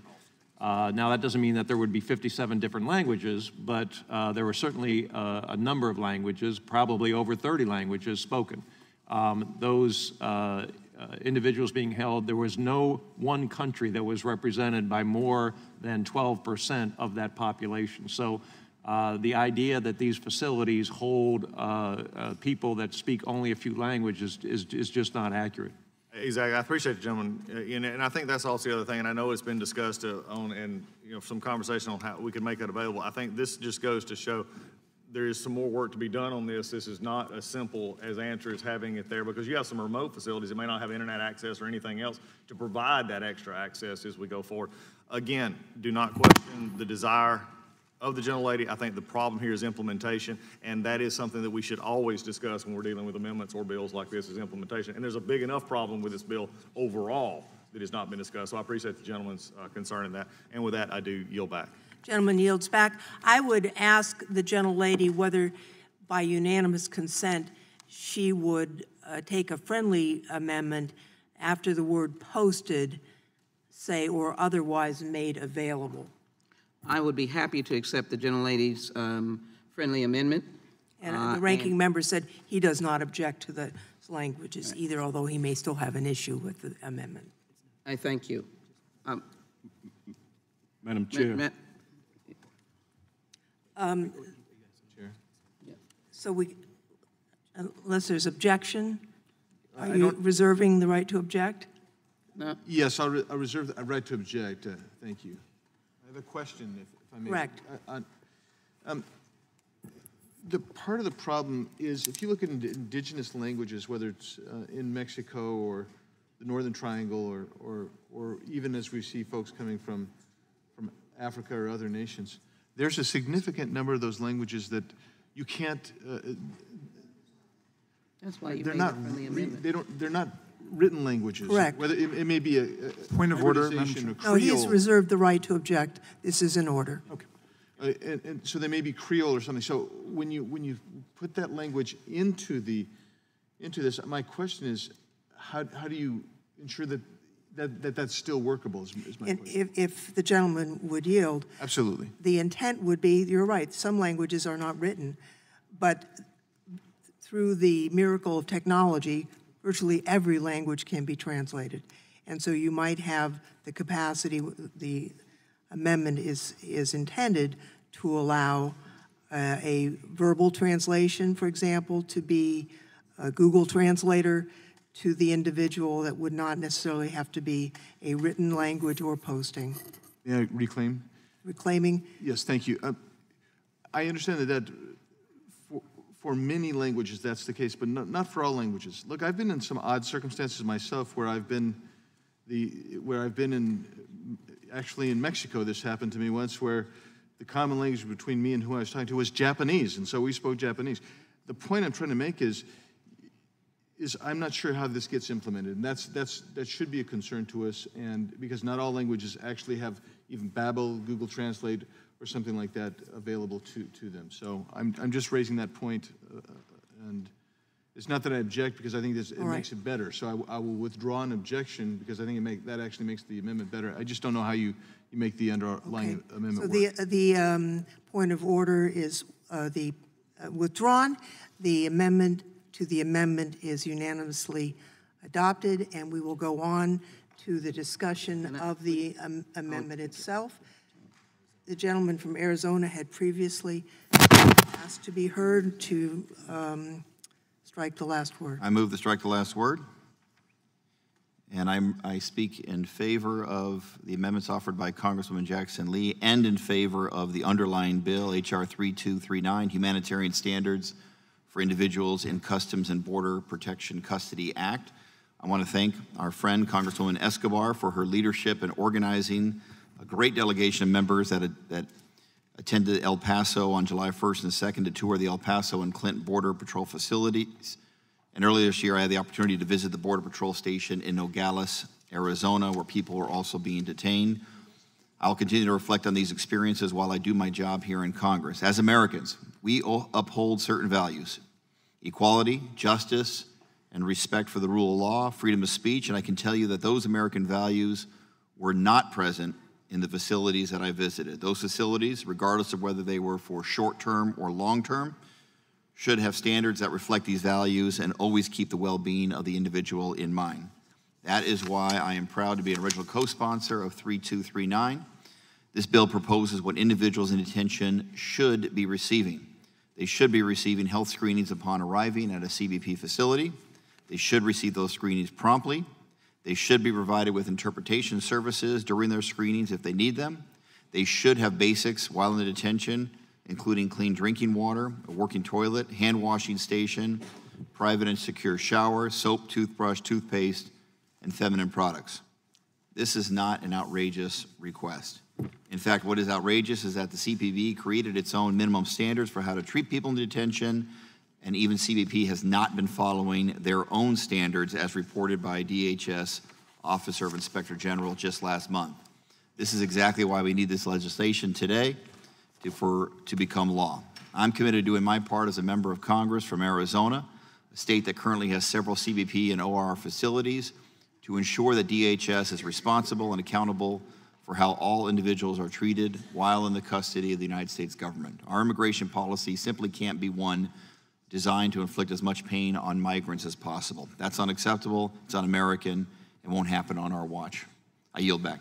Gentleman yields back. Gentleman from Texas, Mr. Gohmert, is recognized as Thank you, strike Madam the last Chairman. word. Thank you. I do think these proposals are coming from right intention, but from a practical standpoint, sometimes we need to just step back and look at what we're doing. What's the effect of what we're doing?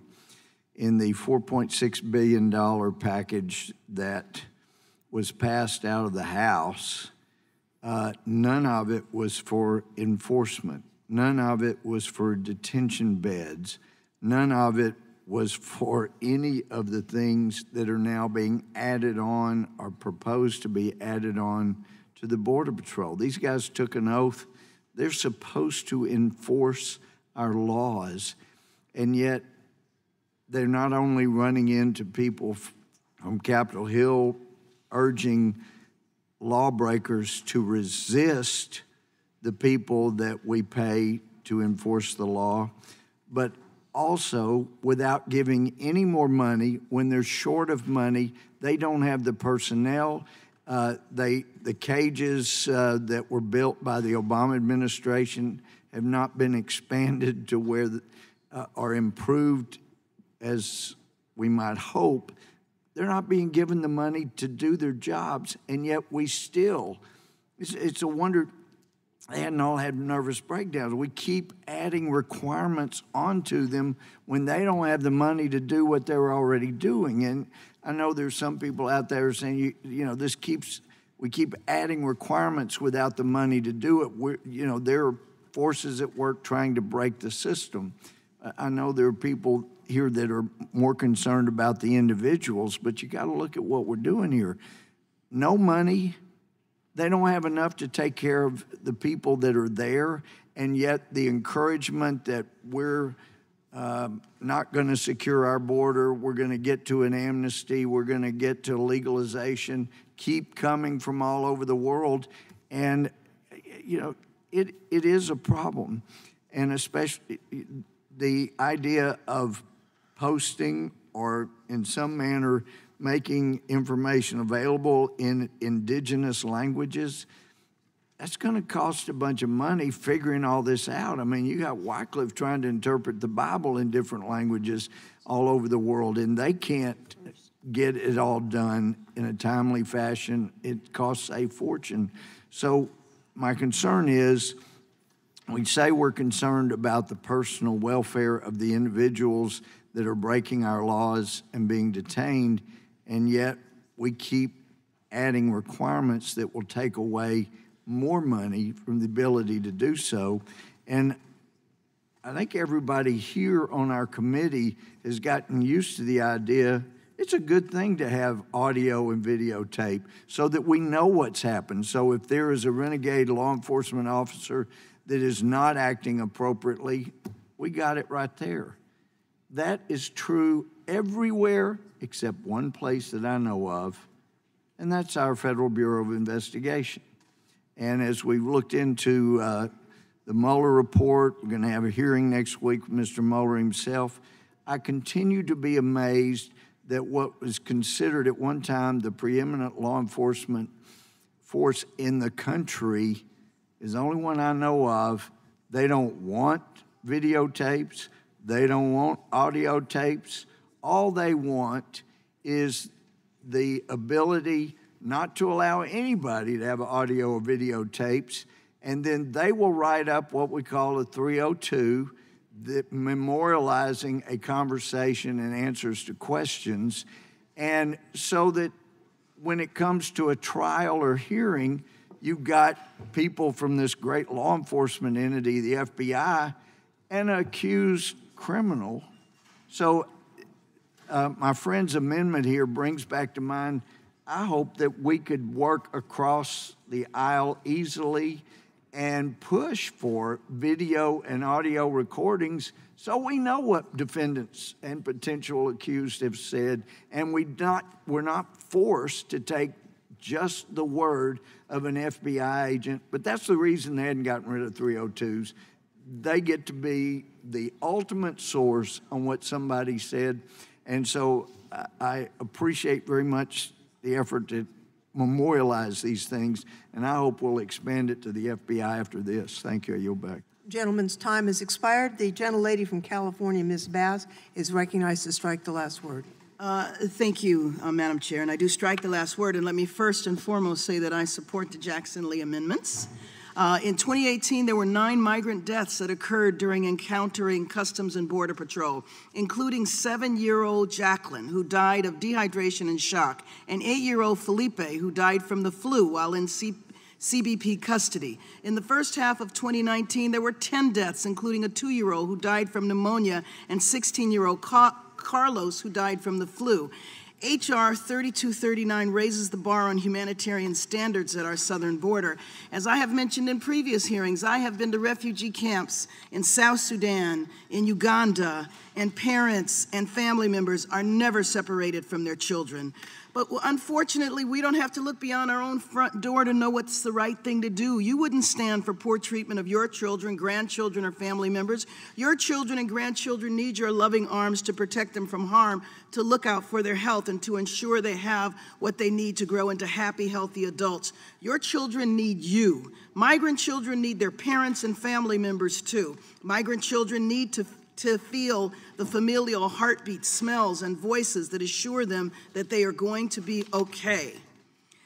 But we already know from our own experiences, migrant children are fleeing with their families, escaping interpersonal and state violence. Migrant children need protection from harm. They need the people who know how and have the resources to soothe and care for them. Your children and grandchildren need pediatric health assessments and appropriate medical attention. So do migrant children. Your child's pediatrician needs the equipment and medication for assessment, triage, and treatment. So do the health providers for migrant children. You wouldn't leave your child sitting in soiled diapers, and you wouldn't change your child on a filthy surface. Migrant children deserve the same care for their hygiene and health. You make sure your children and grandchildren have nutritious food that allows them to be energetic, happy, and healthy. You wouldn't allow your children or grandchildren's safety, nutrition, health, and hygiene needs to go unmet because you know that can lead to illness and deaths, like the deaths of at least 7 children who died after being detained at the border. We must dig the bar out of the ground for the humane and dignified treatment of migrants and raise it up to minimum international standards. Someone's loved one's life is at stake. I now yield my time to Representative Jackson-Lee. I thank the gentlelady, and I join her I will yield to you, Hank, if she's yielded to me. So let me just make just a few comments. I thank the gentlelady for her commitment to this whole issue, and I also thank her for support of the Jackson-Lee amendments. I just clearly want to say that who would doubt that we need this bill by Dr. Ruiz, and I thank him so very much, the Humanitarian Standards for Individuals in Customs and Border Protection Custody Act. I thank the gentleman on the other side of the aisle, my good friend, for removing his objection. But I do think that we're now in the 21st century, and I believe, having served on Homeland Security now for almost going into 2 decades, the Department of Homeland Security, which is one of the largest agencies that we have, knowing the process of management in that office, I believe that there is the wherewithal and the tools that we're giving both in Judiciary and in Homeland Security, that the idea of Bill of Rights with the relevant indigenous language and other languages and the video to protect all parties is clearly going to be an added asset. I close by saying with new technology, you can draw down languages, and there are a finite number of languages, in particular in the larger populations, that at this point in the surge that's coming across the border will be able to be managed by the Department of Homeland Security.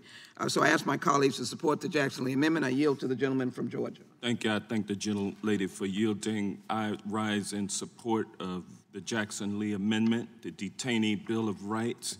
It's in keeping with our values, and our values are represented by the United States flag, which one of my colleagues mentioned had been vandalized, taken down, and replaced in our country with another flag, with another country's flag. I don't support that, but I will say that we have not been living up to the values that our flag exemplifies for years now. It is said that red represents the blood shed for liberty, white for equality, and blue for fraternity and brotherhood. Those are the values espoused by those colors, and we've not been living up to our true colors as a nation. And with that, I will yield back. The gentlelady's time expires. Does anyone else wish to be heard? Gentleman. North Dakota, move to strike the last word. The gentleman is recognized for 5 minutes. I don't necessarily disagree with the sentiment, and particularly from the video. A video doesn't do any good if it is not actually held for a period of time. My concern with this is, I mean, to get inherently pragmatic, is something that happens at all levels of government at all time. What's the remedy? We put something in place, but we're not even requiring the promulgation of rules. We're not, what is the enforcement? And I think that really, even when you have like employment bill of rights, there are actually remedies to what happens if you don't have that hanging in your workroom in your office. So my question is, what is the remedy? Would the gentleman yield? Yeah, absolutely. I think you asked a very, very important question. What I would argue is, what has the voices been saying across the nation? The Congress should do something. And I think what that means is that every committee has a component of oversight. I think the remedy is the congressional oversight in compliance with the laws that we passed and signed by the President of the United States. And that is in Homeland Security, and that is over here. And so we are today doing something collectively to deal with health standards and dealing with overall oversight of border conditions at Homeland Security right now as I speak. And so I would just simply say to you, it'll be the oversight that we will offer. We have a responsibility now to step it up. Now, these bills pass, we will have, with Congresswoman Loughran and her leadership, you can be assured that we will be steadfast in monitoring that. And so violations of laws that we have fit under the general framework of the oversight of the Department of Homeland Security. Failure to comply means that they're derelict of duty, and there are responses for that, which is the oversight of the United States Congress. I yield to the gentleman. I thank you for allowing me to. Thank you, and I appreciate that, because I should have said, excluding congressional oversight, what is the remedy? Because I agree with that. Anything we pass, we have oversight over. But when you're doing very specific requirements, particularly when you're dealing with the language that is indigenous language, and now with the amendment we've adopted, and there's very specific requirements, and I've thought about this at government from county, state, federal level, so controversial issues, mundane issues, it's not that. It's just, I have a very difficult time supporting anything that has this many specific requirements without at least having a rulemaking authority to actually describe what the remedy is if it is violated. So with that, I yield back. Would the gentleman yield just briefly? Yes, ma'am. And I know you don't intend to suggest that the Department of Homeland Security would violate the laws that we pass here. And because the president takes an oath to see that the laws are faithfully executed, it's our expectation that the laws, if this were to become law, would be executed and by this department, just as any department would follow the law, and I thank you for yielding. Yes, ma'am. Particularly with, the second one's fairly specific. The first one, has some significant ambiguity to it, particularly with the amendment we've accepted. So with that, I yield back. The gentleman yields back. Unless there's further debate, the question is on the amendment. Those who are, as amended, those who are in favor will say aye. Aye. Those who are opposed will say no. In the opinion of the chair, the ayes have it, and the amendment is agreed to. Are there amendments? Are there further amendments to the amendment in the nature of the substitute? Mr. Buck has asked for a recorded vote on the Jackson-Lee amendments, and so we will have a recorded vote. Mr. Nadler? Ms. Lofgren? Aye. Ms. Lofgren votes aye. Ms. Jackson-Lee? Ms. Jackson-Lee votes aye. Mr. Cohen? Mr. Cohen votes aye. Madam Chair, point of order. Which amendment are we voting on right now? The two en banc amendments. What if you wanted to vote for one and vote against the other? Well, I think it's procedurally too late to make a a request to divide the question unless, I think, right now there's one vote. I think we're too far in the proceedings to undo that, unfortunately.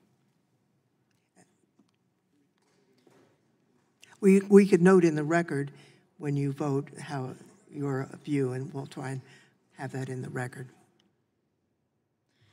Mr. Johnson of Georgia? Mr. Johnson of Georgia votes aye. Mr. Deutsch? Ms. Bass? Mr. Richmond? Mr. Jeffries? Mr. Cicilline? Mr. Cicilline votes aye. Mr. Swalwell? Mr. Swalwell votes aye. Mr. Liu? Mr. Raskin?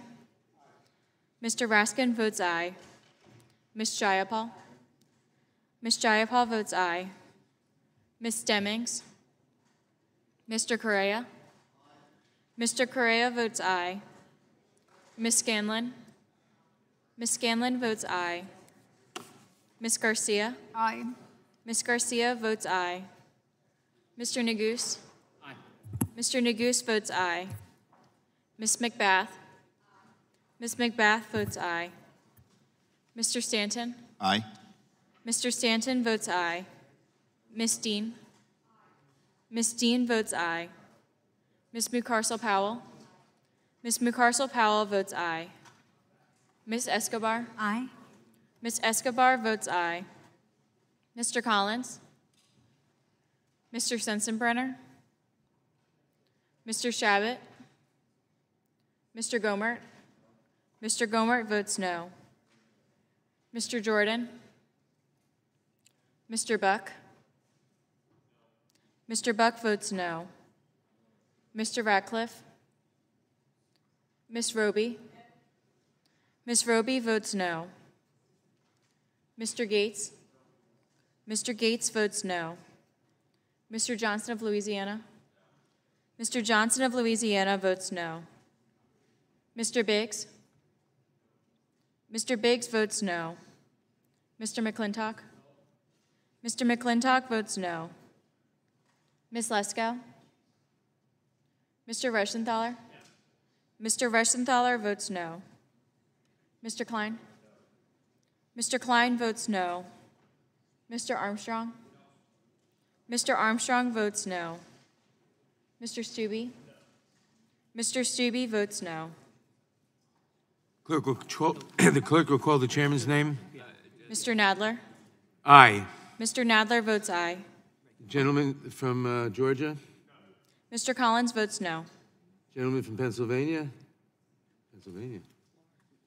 Gentleman from Florida? Any other members who wish to vote who haven't voted yet? The clerk will report the result.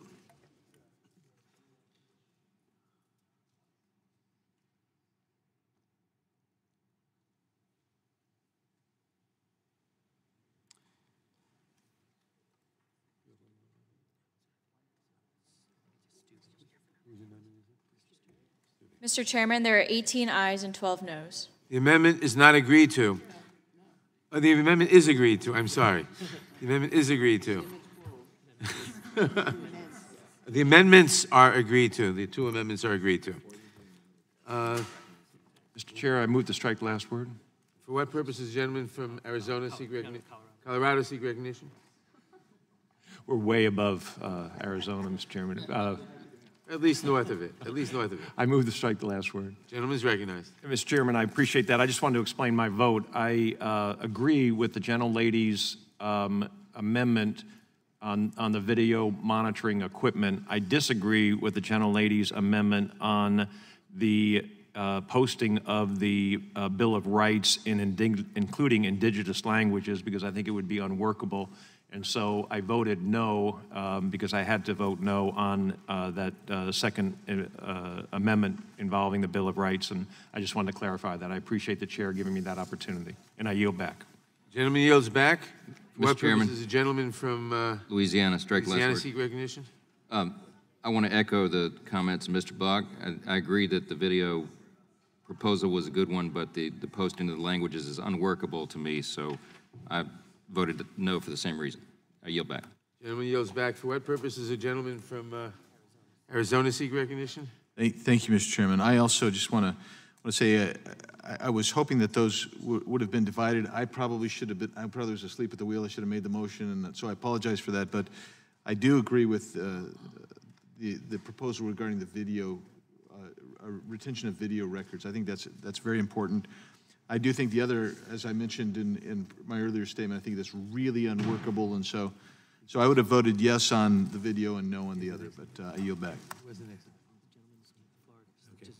For what purpose does the gentleman from Florida seek recognition? I have an amendment at desk, Mr. Chairman. Clerk will report the amendment. I reserve. Gentlelady reserves a point of order.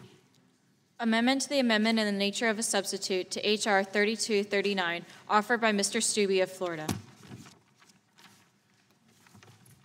The gentleman is recognized to explain his amendment. Without objection, the amendment is considered as read. The gentleman is recognized to explain his amendment.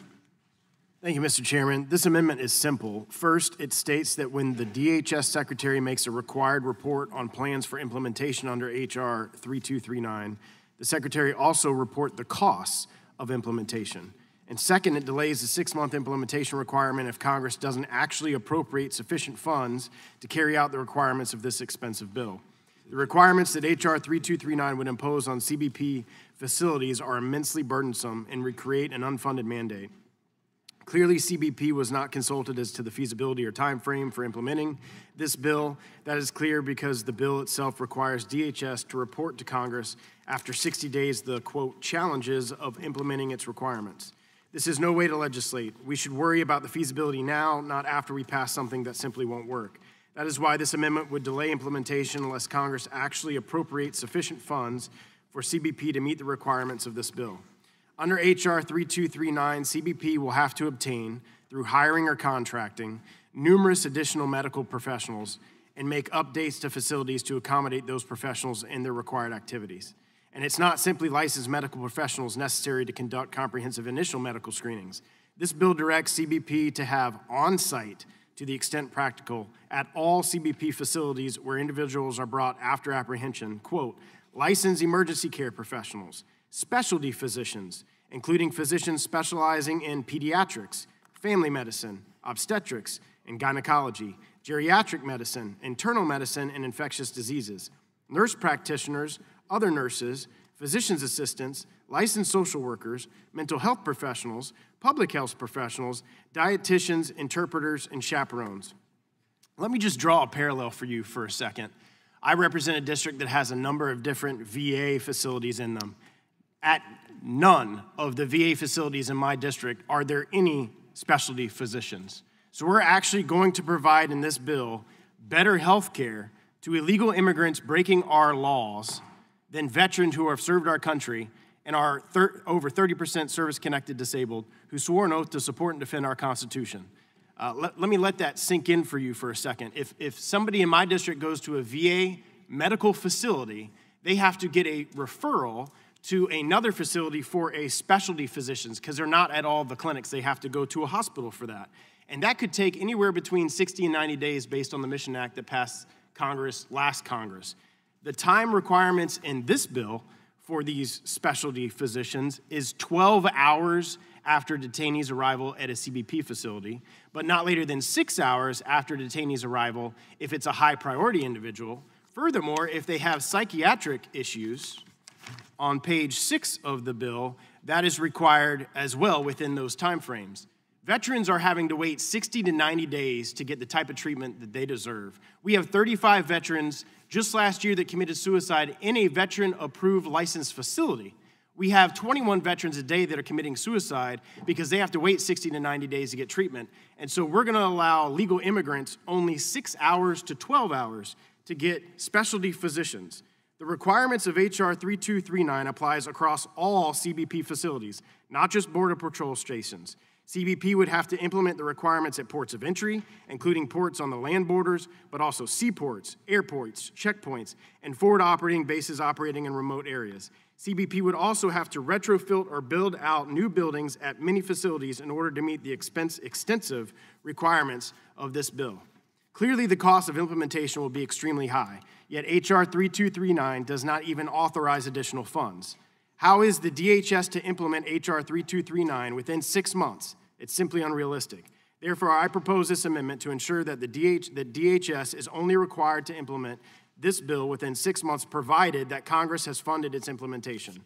I urge my colleagues to vote for this amendment to ensure that we are not creating an unfunded mandate that will simply be used to malign the men and women of CBP on the front lines of meeting a true crisis. If my colleagues are content to pass a mere messaging bill that doesn't even authorize funding for its mandates, they should vote against this amendment. But if they are serious that these onerous and burdensome requirements actually be implemented by DHS, the least they can do is pay for it. That is the amendment. I yield back.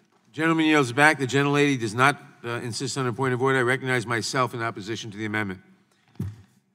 We have a crisis. Children are dying. People are being tortured. The amendment, in essence, says that we should continue child abuse and should continue torture indefinitely until Congress comes up with other funds, because we have to continue torturing and killing children lest it be an unfunded mandate. It's offensive. Second of all, Congress just finished passing $4.5 billion, which can be used for this purpose. This bill will cost nothing like $4.5 billion, but a small fraction of it, and it should have been done previously already. The gentleman mentions that construction has to occur. The gentlelady from California, the chairwoman of the committee, of the subcommittee, pointed out that during the Obama administration, 2014, a facility was constructed in 10 days.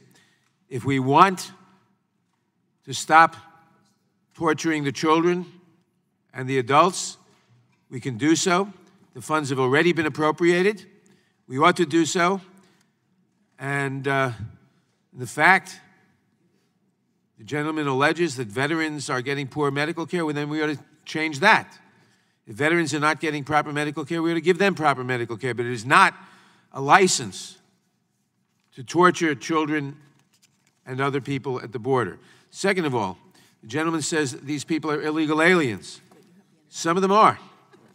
Some of them will not get political asylum. Some of them will. These people are mostly applicants for political asylum. A lot of them will get political asylum. They're entitled to political asylum under our law. They're not illegal aliens. The fact that the administration, by refusing people entry at ports of entry, is forcing people to cross the border illegally, does not say that they should not have been admitted legally, if not for the illegal policy of the administration in refusing asylum applicants entry at the legal border crossing point, forcing them to cross not at an entry point. And many of those people who cross not an entry point have perfectly valid legal claims for asylum, and upon adjudication will get asylum. The fact that we don't have enough resources, we haven't provided enough resources for enough immigration judges and for other procedures to speed it up, is not their fault. And we should not torture people and children at the border, period. It's a disgrace in our country that we've been doing so, and we ought to stop it. This bill will at least provide for proper medical evaluation and screening and treatment right away. It will stop kids from dying at the border. It's the least we can do, and it's not an unfunded mandate. We just passed $4.5 billion, which can be used for this, and if it were an unfunded mandate, so what? Mr. Chairman. The gentleman yield. The gentlelady from California. On the point, if I may, and I thank the gentleman for yielding, I think the gentleman from Florida has misread the proposal, and I do think it's important to clarify. There is, in the bill, an initial health screening that takes about 5 minutes.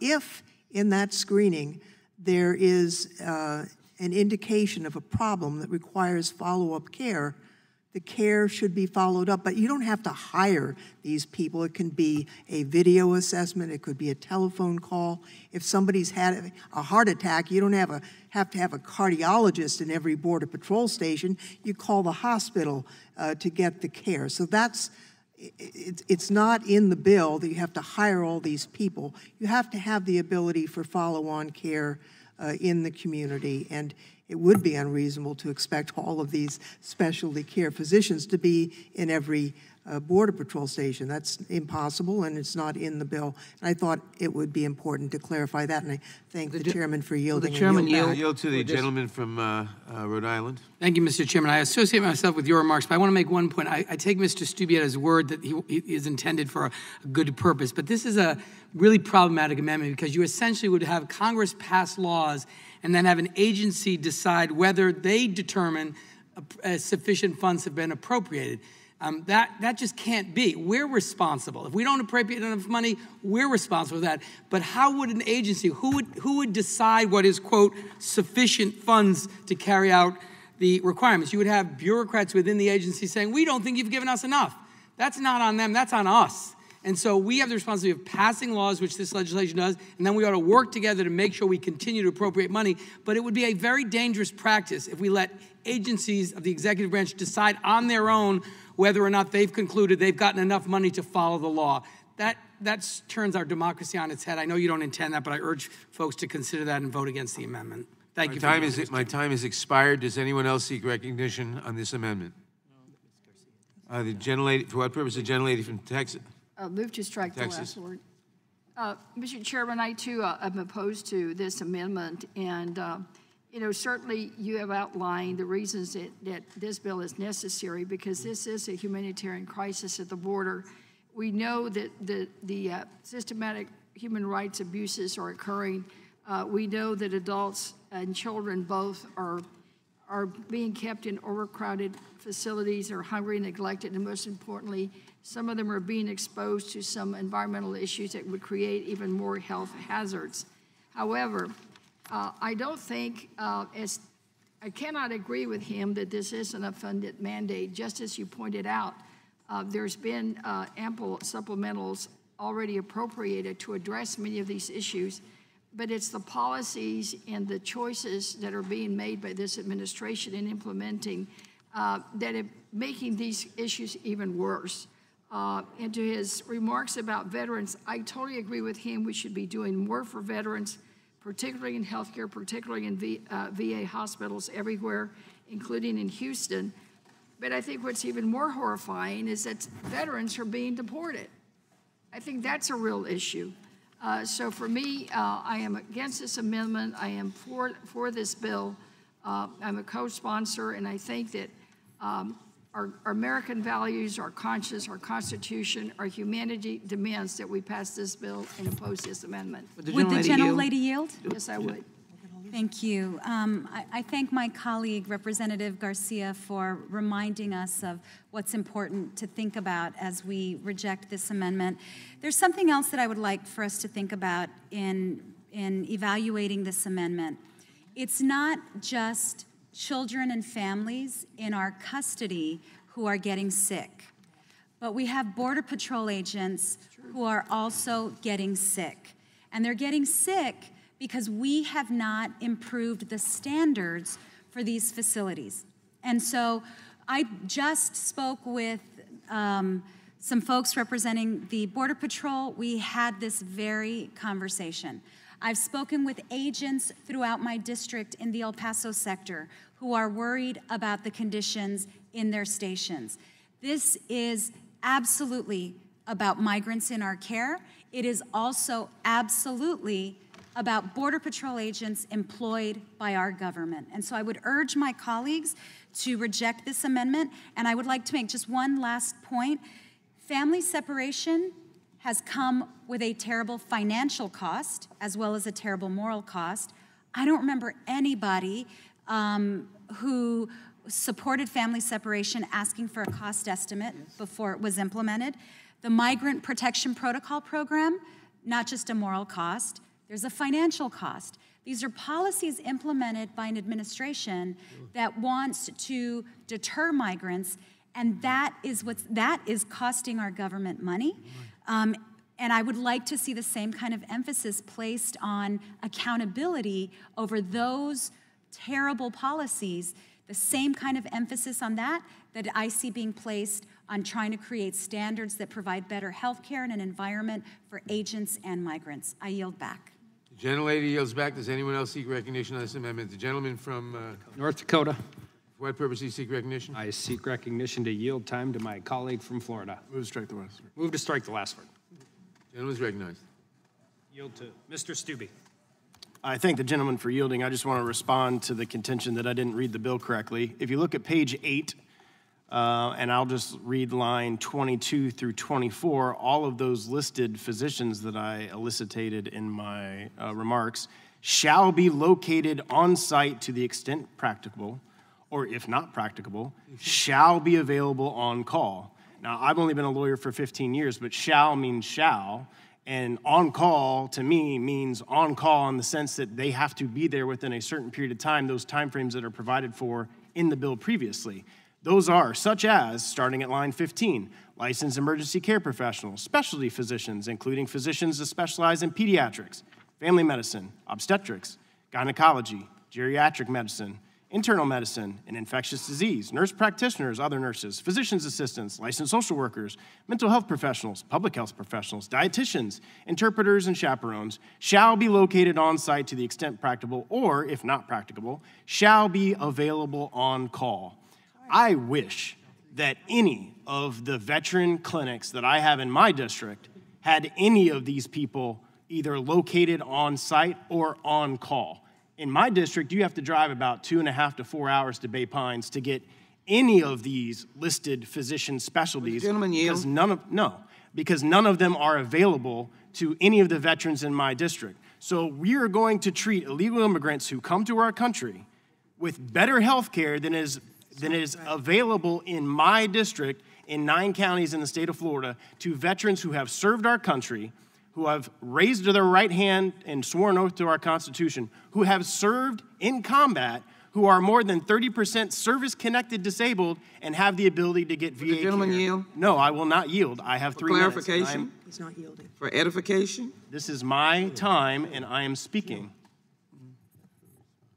Would the gentleman just yield for 1 second? No. I'll yield when I'm done. Thank you, Mr. Stubbe. Gentleman controls the time. Anybody else? Just waiting, because I've got 2:40. The gentleman may proceed. His time is running. I know it's running, and you've interrupted me 4 times now. So as I was saying, we are going to provide all of these special health care providers to every single CBP location in the entire United States to illegal immigrants who are illegally coming into our country, yet we are not going to provide the same level of health care to veterans who have served our country. I would think that general Americans, most Americans, regardless of your political affiliation, would have a little bit of a problem with that. Not to mention the basis of this amendment, how much is this going to cost? How much is this going to cost for CBP to be able to implement this bill? Because I know the Veterans Affairs budget from 2016 to today has gone up by $100 billion, and they can't even provide specialty providers at the clinics located, at least in my district. Now, I can't speak for everybody's district, but in my district. So I think most Americans would be very troubled by the fact that we are going to provide health care with all of these specialties and psychiatric care. 21 veterans a day are committing suicide. 35 veterans committed suicide last year in our veteran clinics. Veterans in my district have told me that they have called Veterans Affairs for psychiatric treatment, which this bill requires you to do it within 6 hours to 12 hours upon a detainee getting into a facility, and have to wait right now. And you can go to the oversight committee that I spoke exactly on this issue 2 weeks ago. Veterans are on a waiting list for psychiatric treatment at Bay Pines Hospital, 60 to 90 days to get the psychiatric care that they deserve. 60 to 90 days. These are veterans who have reached out to the VA saying they have psychiatric problems and they need help. They have to wait 60 to 90 days. Well, if you're an illegal immigrant, you can just come to any CBP facility and you can get psychological treatment within 12 hours or within 6 hours. How is that? I can't see a single American in our country, regardless of your political affiliation, that thinks that is appropriate care to give to our veterans and compared to the type of care that the Democratic majority wants to give to our illegal immigrants who are illegally crossing into our country. And with that, I yield back to the chair. I move to strike the last word. The gentlelady from California is recognized. I assume the goodwill of all of my colleagues and that the gentleman from Florida believes what he has just said. However, I think it's important that we clarify that it is incorrect. The bill as written and clarified by the manager's amendment really goes an initial health screening that takes about 5 minutes, basically to determine whether the person is in physical distress. If there is a need for follow-on medical care, that should be provided, and that can be a phone call under the bill. It could be a video. If you've got a kid covered with a rash, you could take a photograph of that rash and email it to a doctor, and that would comply with this section of the bill to see whether it's a contagious disease or not.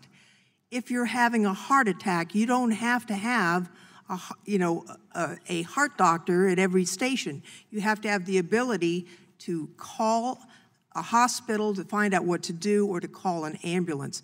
I would hope, hearing about the remote nature of some of the gentlemen from Florida's constituents, that if those veterans are having a heart attack, that they can call somebody and get an ambulance to come take them and take care of them. I would hope that that would be the case. And if it's not the case, I would be happy to work with the gentleman to make sure that it is the case, because all Americans deserve a minimum level of medical care so that they can have a happy life. It is not the case that this bill provides a higher level of medical care to asylees than is provided to veterans. It's simply not the case.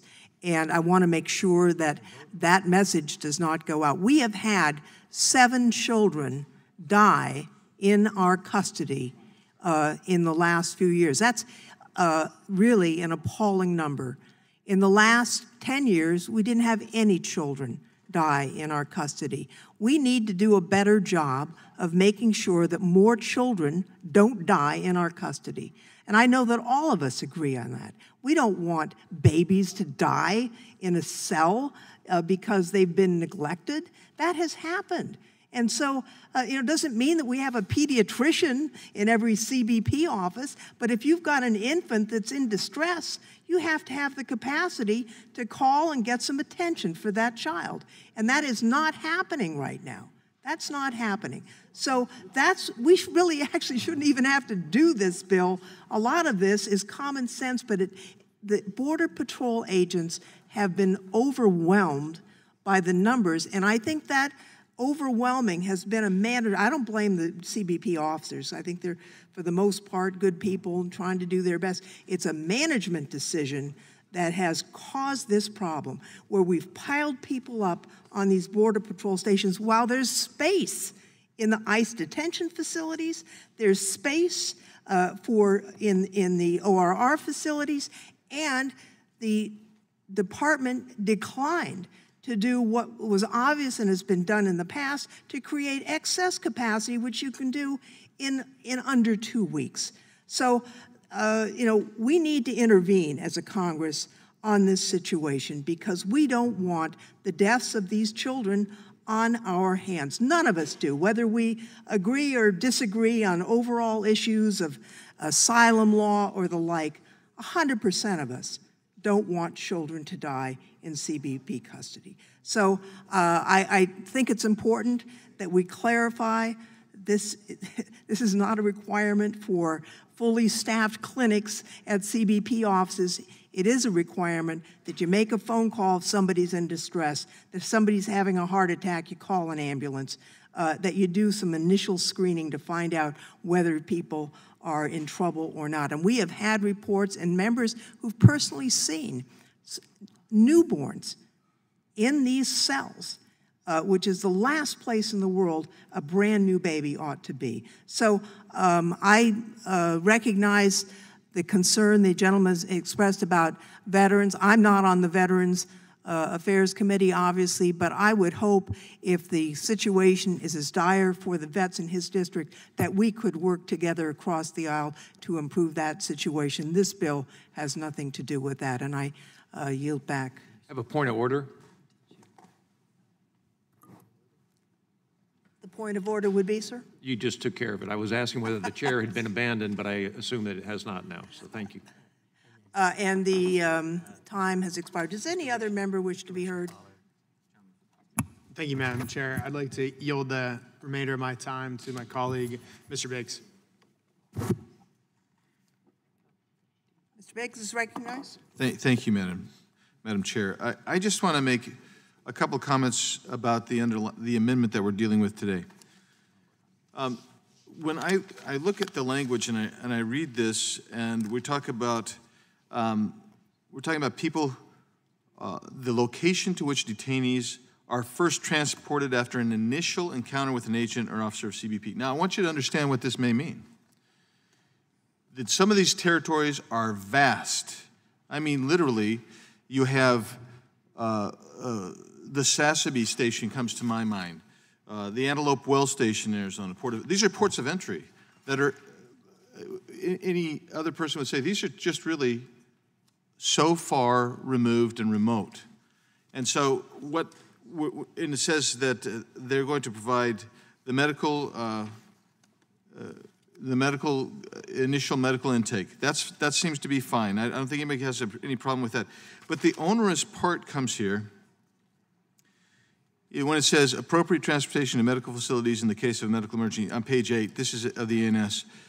In the case of a medical emergency or an on-call service with the ability to arrive at the CBP facility within 30 minutes.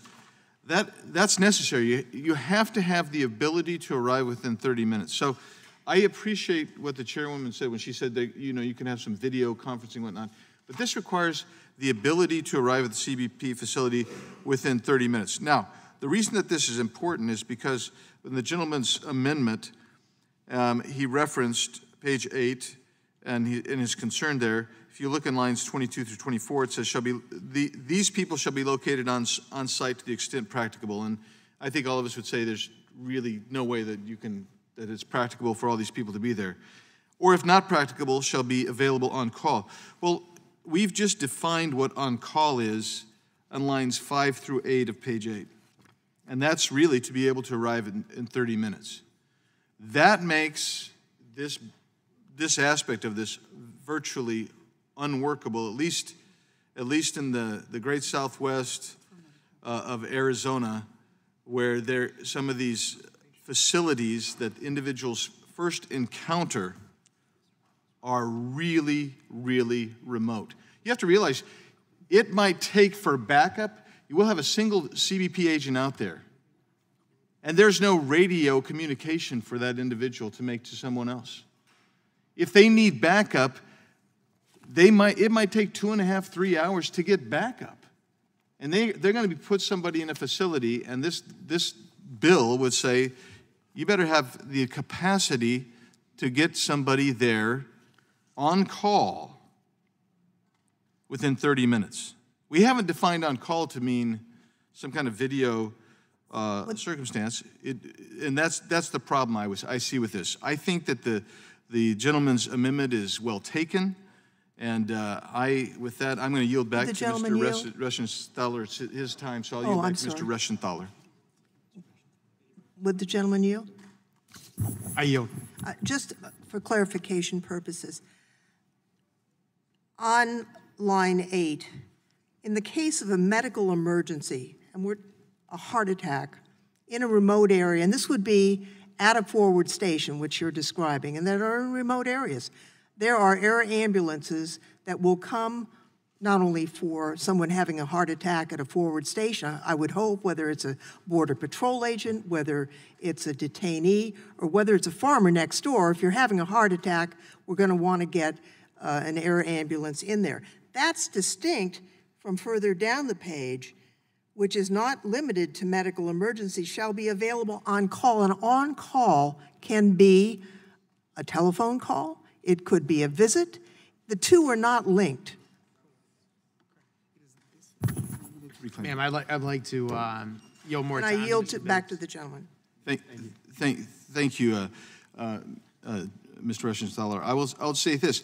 The problem that you have with that explanation is that on line 6, medical emergency is set apart distinctly from any kind of on-call service with the ability to arrive at the CBP facility within 30 minutes. It actually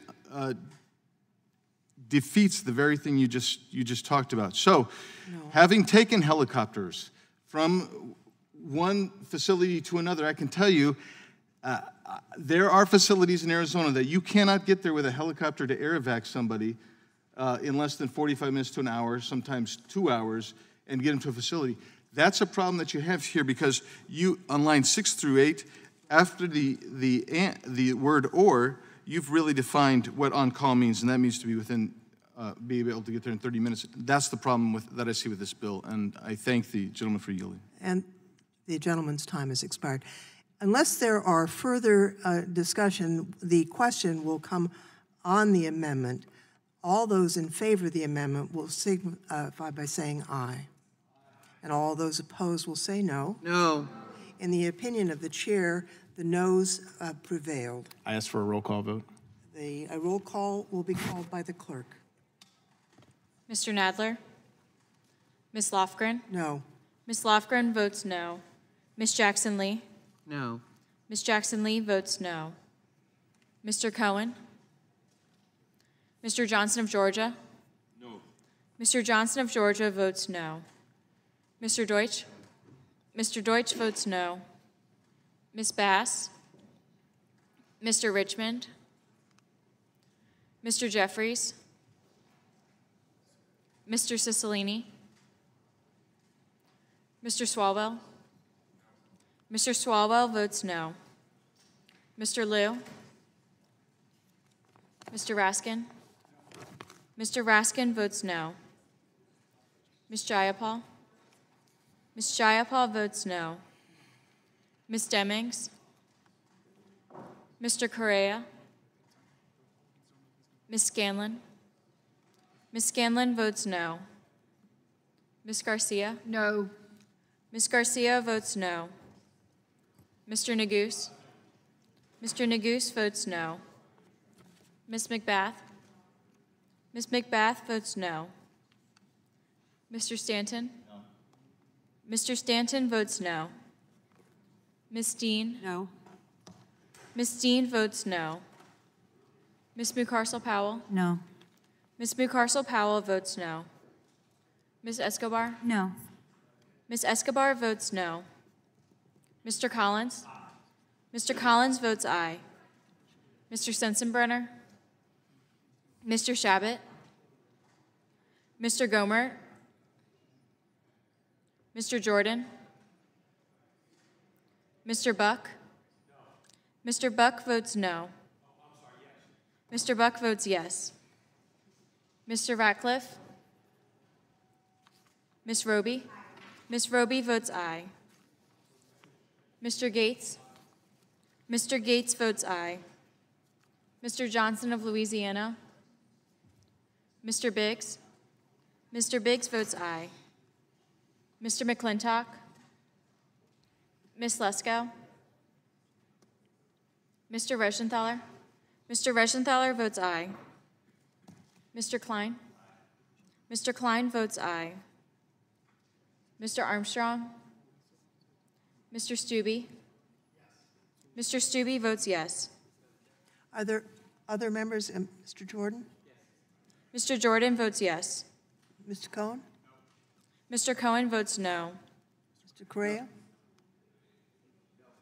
Mr. Correa votes no.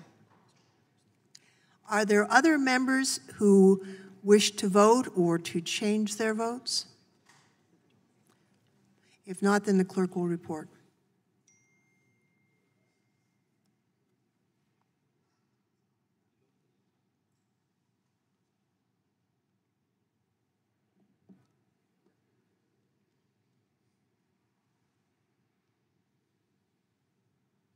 Madam Chair, there are 9 ayes and 17 noes. And the amendment is not agreed to. Are there further amendments? Madam Chair, Gentleman from Florida is recognized. I have an amendment at the desk. I reserve a point of order, and the clerk will distribute the amendment. Amendment to the amendment in the nature of a substitute to H.R. 3239, offered by Mr. Gates of Florida.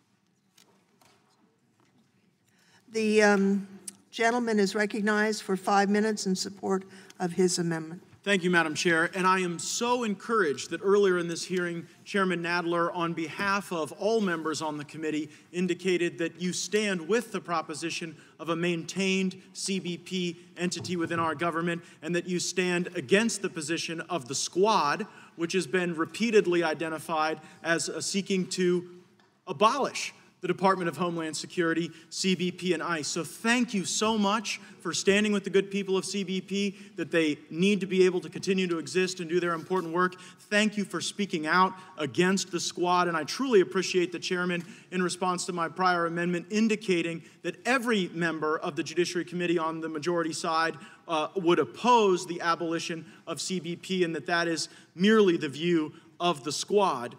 This amendment, I think, builds on that opportunity for consensus by expressing that the sense of Congress is that the legislation requires additional resources for CBP to engage in the activities that the majority seeks to delineate in the bill, and thus, in order to ensure that CBP is able to execute on what the majority seeks, it is merely the sense of Congress that there is supplemental appropriation necessary. I would caution my majority members, please don't fall into the trap that your own whip, Mr. Clyburn, fell into by not recognizing the need for supplemental appropriation. I'll remind you again that it was January 9th of this very year where Mr. Clyburn was asked whether or not there was a humanitarian crisis on the border. And his response was jovial laughter and then the assertion that there absolutely was not a crisis. It is my expectation that because you refuse to fix our asylum laws, you refuse to enhance physical structures and barriers on the border, you refuse to engage in solving the root problems of this mass movement of people illegally frequently into our country, that at least you would join us in expressing the sense of Congress that CBP would require supplemental funding. It is my prediction that months from now, we will still be in the same place. We will still have tens of thousands of people every few weeks that are illegally entering our country. And so please don't vote against this and then later come back and say that it was really Democrats all along that understood the crisis and that understood the need for this important supplemental funding for CBP. The folks at CBP, I've spent time with them. I've gone to the border. I know many of my colleagues in the majority and in the minority have done the same. They are truly besieged with a crisis that they are not equipped to handle. And I appreciate that while I disagree with some of the assumptions in the underlying legislation, at least the majority is working to try to acknowledge the crisis. At least the majority isn't taking the same position that Mr. Clyburn took, which is laughing at the notion of a crisis. But acknowledging it is not enough. We actually have to ensure that we have the resources available. And so this will be a moment in time.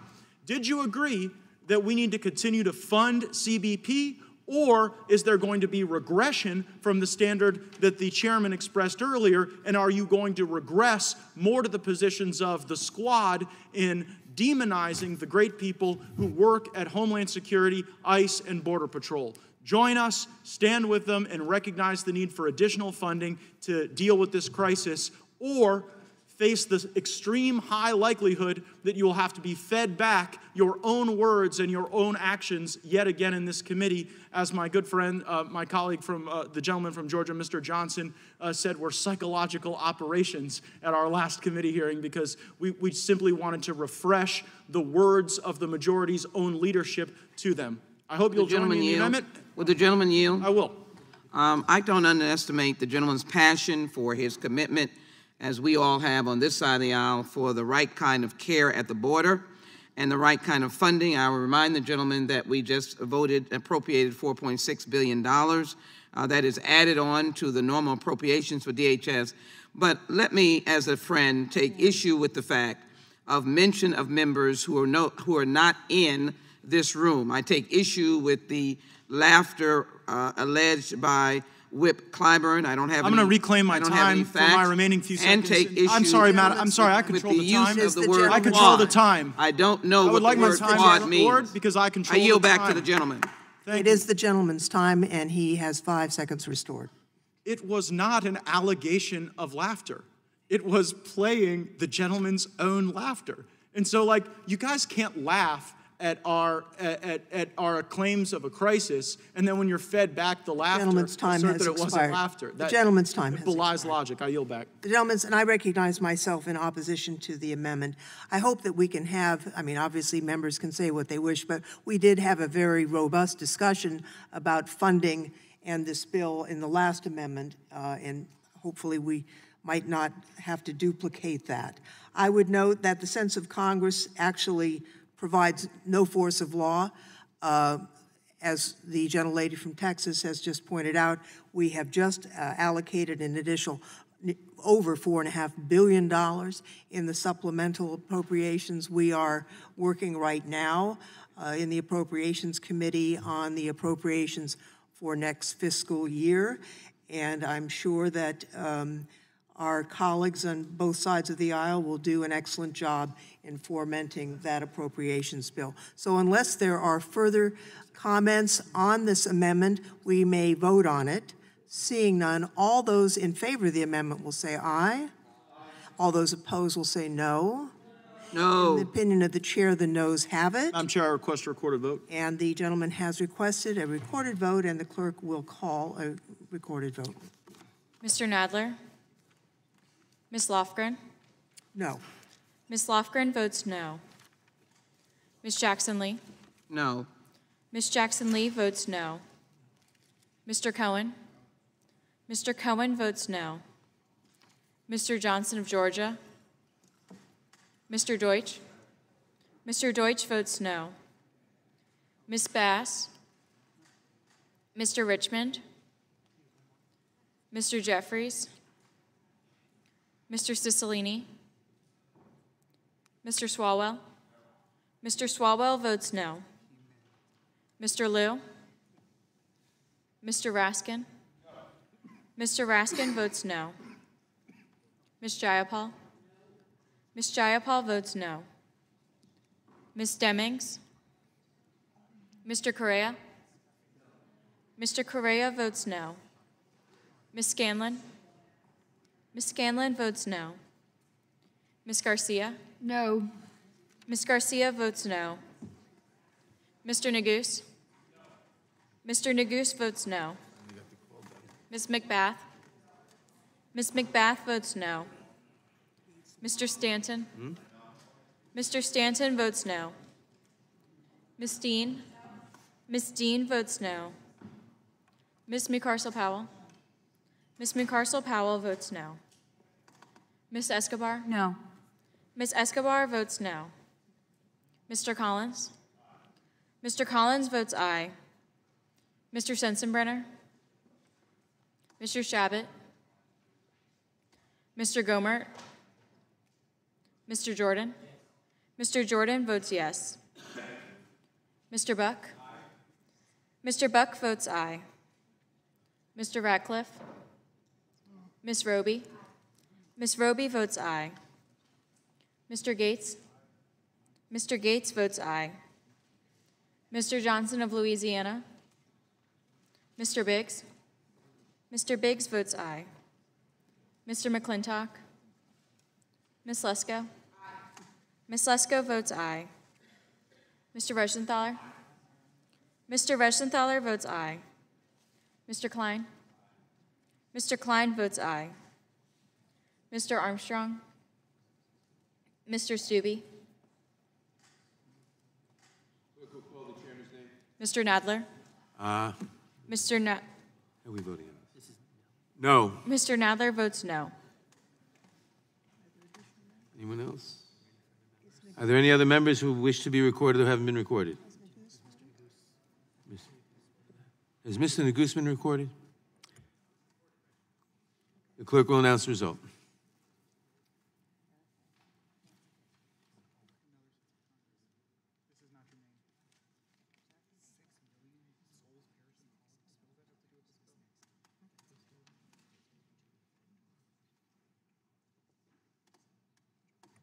Mr. Chairman, there are 9 ayes and 17 noes.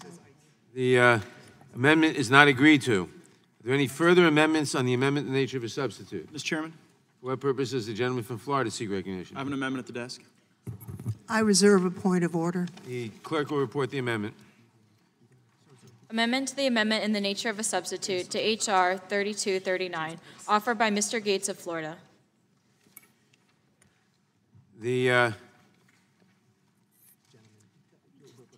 Does the gentlelady insist on a point of order?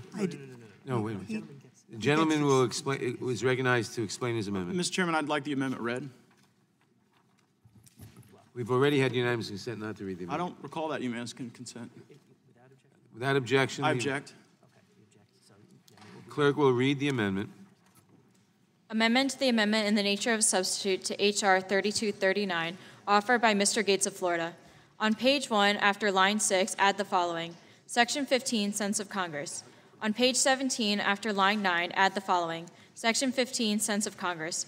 Whereas over 6 million souls perished in the Holocaust, and whereas the Nazi death camps were autocracies unparalleled in human history, and we must never forget this monstrous evil end, whereas the choice to come to America. Mr. Chairman. The clerk will suspend. For what purpose does the gentlelady seek recognition? Having had the chance now to review this, I do insist on my point of order. You will state your point of order. The point of order is that this amendment is not germane to the underlying bill.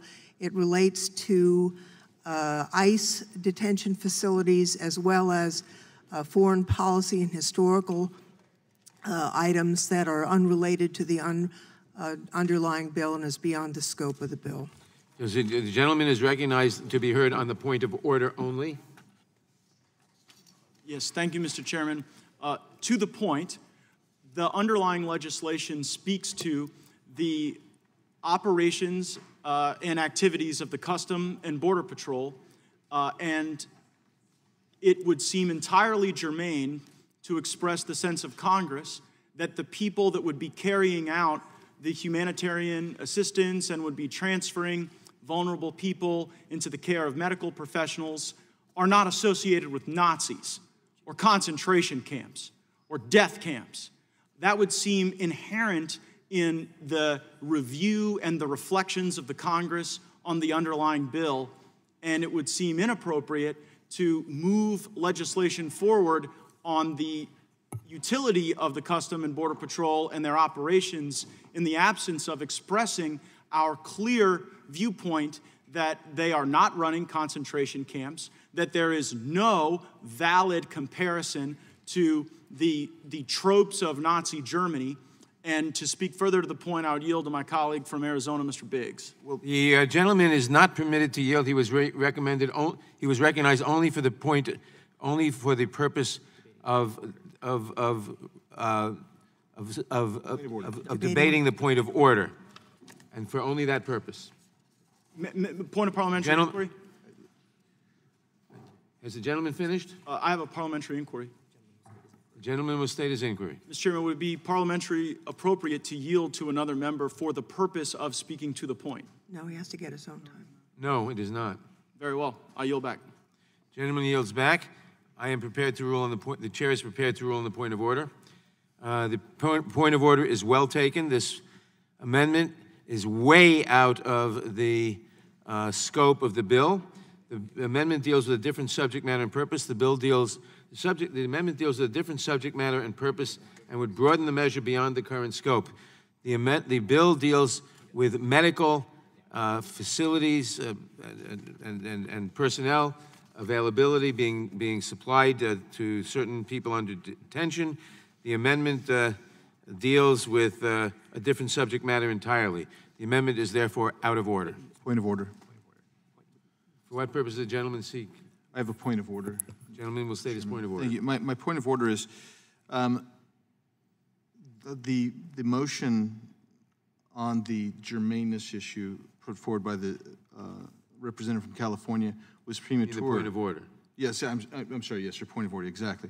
It was premature in the sense that we had not completed reading the amendment, and normally, what the process normally is to bring the amendment forward, take it by unanimous consent, and then those types of amendments, or excuse me, objections go forward. I would assert that that was premature. I don't know if that was made as a point of order or not, but I'll rule against it if it's a point of order. Well, I'll rule against it if it's a point of order on the grounds that the objection was timely made and did not have to wait. It was timely made. The amendment is out of order. We're prepared. Are there any other amendments? Then the question occurs on the amendment in the nature of a substitute. The Chair, I move to strike the last word on the bill, underlying bill.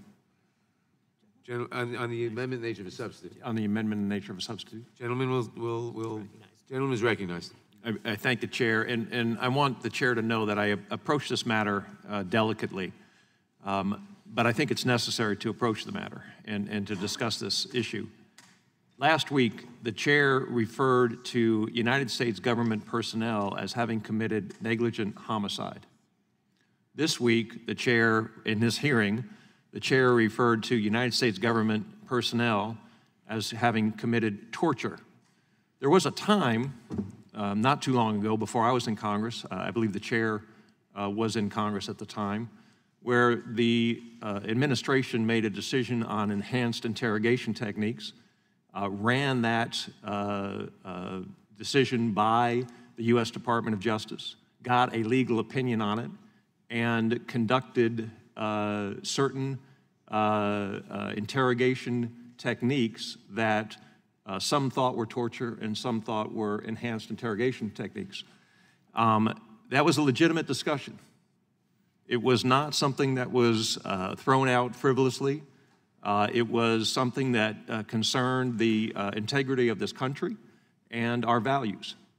What the Chair has done in this hearing, the Chair has accused United States government personnel of having violated international law, of purposefully engaged in torture, purposefully engaged in the, and again, the previous discussion was involving trying to obtain information to save American lives.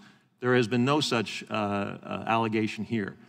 I think that when you look around this room and you see the portraits of the individuals that have served as chair of the Judiciary Committee, it demeans the position of chair to make allegations, unfounded allegations like that, allegations where there is no credible evidence of intent to commit the crimes that the chair is identifying. And I would ask the chair to clarify his remarks so that we don't have on the record allegations like that.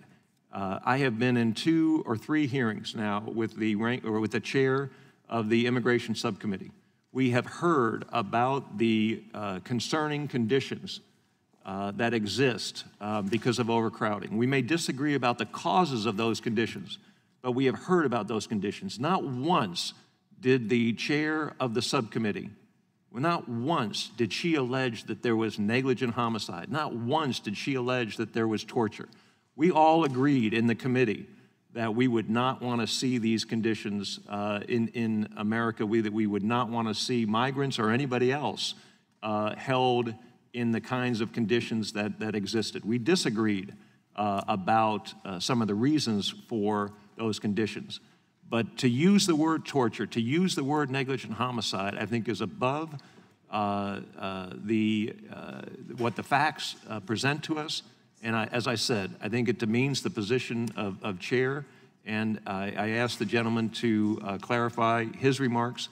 And I yield to the gentleman from Florida at this time. Thank the gentleman for yielding. I associate myself with his comments. And I think what highlights the absurdity of the positions taken by the majority in this hearing is that the majority has functionally said if we do not pass this bill, then children will be subject to torture. And what the bill provides are government-sponsored dietitians. Now, I think most Americans would agree that there is a vast delta between being tortured and having a government-paid-for dietitian. We probably got people in my district who would take a government-sponsored dietitian. Heck, I might need one myself. There might be a few other folks around here that would benefit from a government-sponsored dietitian, but I don't think that reflecting on the conditions in these circumstances as torture and then saying that the antidote are all of these entitlements that are provided in the bill is appropriate for the committee. And I yield back. And I yield back. The gentleman yields back. I will take a point of personal privilege since to reply. I did not intend intent on the part to imply intent on the part of CBP officials, perhaps on the part of the Trump administration. But I think that the conditions we've seen, the conditions that have been documented, the conditions that have been denied by the administration, by the Vice President, are indeed torture. We've seen children die. We haven't seen a child die in custody for many, many years, but we've seen 10 or 7 die in the last few months this year. I think that's negligent homicide. I do not take those comments back. I do not attribute to them to ill will, except perhaps on the part of the administration and the higher-ups. And I think the facts speak for themselves, and this is not the time to debate them. There are no further amendments. The question occurs on the amendment in the nature of a substitute as amended. Strike the last word. The question occurs on the Move nature... to strike the last word. All right. The gentleman is recognized. I was going to hold off here until your explanation. And again, I think the gentleman from Colorado was very forthright and then we continue on into not saying that they're not appropriate. And I think he made a very valid point that in the immigration subcommittee hearings, which have been, and the gentlelady has done, we've not had these inflammatory words. We need to solve this problem. I agree with you. It needs to be solved. But saying negligent, I mean, we're not even taking into account, when you say that, there's nothing on the other side. There's nothing to say that unfortunately, that some who have passed away came to the border and crossed over in very delicate medical situation to start with.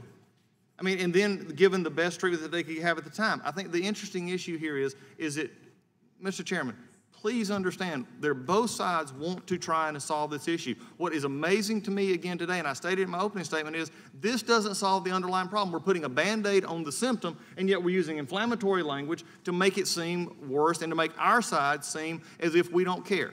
Please take that into consideration when you make comments such as those, when you're implying the work of the officers who try to get up every day, who many, as I've talked to, who are struggling with this, whose marriages are falling apart because they're working 20 and 24 hours and 6 and 7 days a week. I feel for them just as much as I feel for the immigrants and migrants coming, but we're not solving the issue. And I think it was expressed on your side today very beautifully. We need to find a solution to this because we need to make sure that the incentives are not there to come across, but when they get here, treat them humanely. I'll get that. I subscribe to that and want to see that happen. Unfortunately, what this will do is not doing that.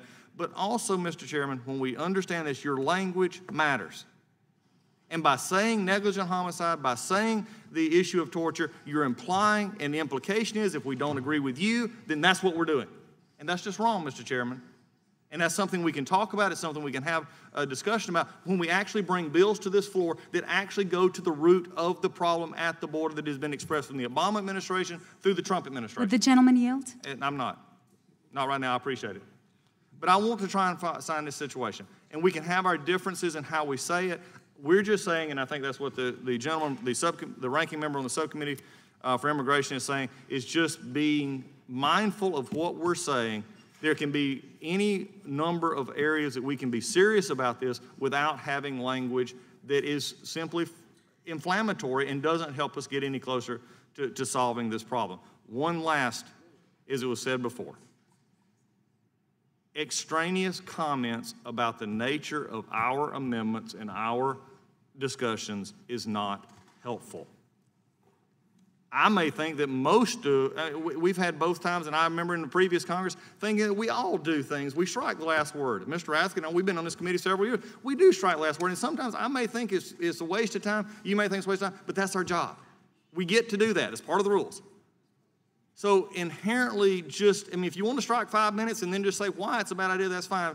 But just simply adding extraneous comments about it's a waste of time or anything like that is not helpful to the debate process. With this, I'm not sure who has it. Ms. Escobar, I'll be happy to yield to you. Thank you. I would like for us to focus on, again, on the solutions, just as you said, Mr. Collins.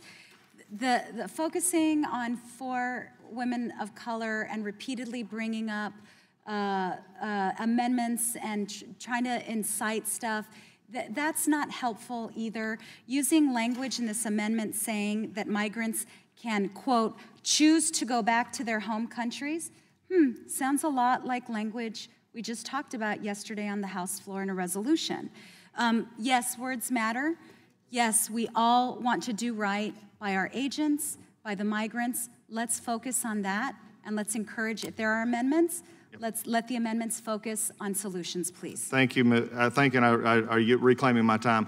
But I do think that the gentlelady would agree with me that nothing that we have brought forth in this committee this year under the immigration actually addresses the loopholes that have been discussed from the Obama administration through the Trump administration. And those are the kind of things that this may, in your opinion, and we can disagree on this, bill does help from your side. I'm not sure it does. But we're also not addressing the underlying problem. And I think the language that I spoke of, which transcends this hearing, is what needed to be discussed here. I appreciate your concern. We'll take that in, and I would love to have this discussion further in this hearing on actual markup. With that, I yield back.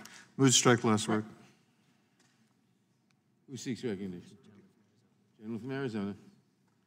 Thank you, Mr. Chairman. I move to strike the last word. Gentleman from Arizona is recognized. Thank you. I just want to make a few comments about the A&S that we're considering now. I do think it's problematic. I think that the intentions are important and they're good. I will tell you, I remember standing on the floor months ago, many months ago, after seeing the massive surge at the Yuma facility, where it was designed for 250 people to be held for no more than 12 hours. A short-term, it's not even a detention facility, it's a holding facility meant to process people. And as we went, I came back and said, these are inhumane conditions. I told the facility coordinator, the area chief, I told them all. They're inhumane. I don't think there's anybody here that doesn't say we've got a massive problem in some of these facilities. I do think that inflammatory language is not good, is not helpful, even though I understand the desire to vent on that. But I will say that people respond to incentives, and preserving incentives, which is what this bill does. It preserves and actually expands some incentives. It's going to actually increase the problem that we have in our facilities, and that's part of the problem that I have with this. I also believe that it will encourage human trafficking and provides massive loopholes for human traffickers to come in. That's a real problem. Now, I want to comment about somebody said the administration should have been ready for a seasonal surge. I want you to think about that. A seasonal surge is what this was called. Record numbers of apprehensions. Record number of apprehensions, called a seasonal surge, as if we had twice as many as normal. We didn't have twice as many as normal. You had 145,000 apprehensions in 1 month alone. 145,000. You have a 25,000 bed deficit in CBP and ICE facilities. That isn't a seasonal surge. That is a response to lack of interior enforcement and preservation of incentives which draw people to our country. That is what's critical here. And this bill will continue to do the same. We don't define who a family member is. We don't define what an adult relative is. And then I'm looking at page 3 of the ANS. This is just one of many, and I pointed some out earlier times when I spoke. The medical professional shall review any prescribed medication that's in the detainee's possession or that was confiscated by CBP. Okay, that makes some sense to me. But who verifies the ID of the person? Who verifies and determines the correspondence between that individual and that prescription? We live in a society ourselves where we know prescription drugs are stolen and used and abused regularly. But now, effectively, what we're doing is we're putting a liability on CBP on people that we don't know who they are. They're destroying their identification documents as they come in. We see that happening. I've watched people getting ready to come across the border. They have this information that's used to transit Mexico, but they get there and they get rid of their identification and other records. Would the gentleman yield? Just 1 minute, please, right. if I can make my point. So the final point I want to make with that is we are effectively, and we want, if they need medication, we want to make sure they have the medication. But we're effectively putting that liability and onus on CBP with people we don't even know who they are, or if there's any connection whatsoever to that medication. And that's just one of many things in this bill, and I've talked about others, and so I'm going to yield to the gentlelady. Just on that point, many years ago we had a hearing, oversight hearing on the confiscation of medication, and one of the witnesses was a famous author. Her uncle was detained. He had a valid visa, but erroneously detained at Dulles Airport. They took his medication away, and he died. So we understand there could be contraband, which is why a medical professional is going to make a determination, but people can and in fact have died because medication has been removed from them that they needed to survive. So that's a real issue, and it's a serious one, and I thank the gentleman for yielding. I would love to discuss it further, but my time is up. Time of the gentleman has expired. The question now occurs on the amendment in the nature of a substitute as amended. This will be followed immediately by a vote on final passage of the bill. All in favor of the amendment in the nature of a substitute respond by saying aye. Aye. Opposed, no. In the opinion of the chair, the ayes have it, and the amendment in the nature of a substitute is agreed to. A reporting quorum being present, the question is on the motion to report the bill H.R. 3239 as amended favorably to the House. Those in favor respond by saying aye. Those opposed, no. Those respond by saying aye. Aye. Aye. Opposed, no. Nope. The ayes have it, and the bill is ordered reported favorably. Roll call. The recorded vote has been requested. The clerk will call the roll. Mr. Nadler? Aye. Mr. Nadler votes aye.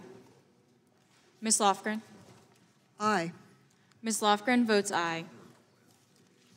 Ms. Jackson-Lee? Aye. Ms. Jackson-Lee votes aye. Mr. Cohen? Aye. Mr. Cohen votes aye. Mr. Johnson of Georgia? Mr. Deutsch? Mr. Deutsch votes aye. Ms. Bass? Mr. Richmond? Mr. Jeffries?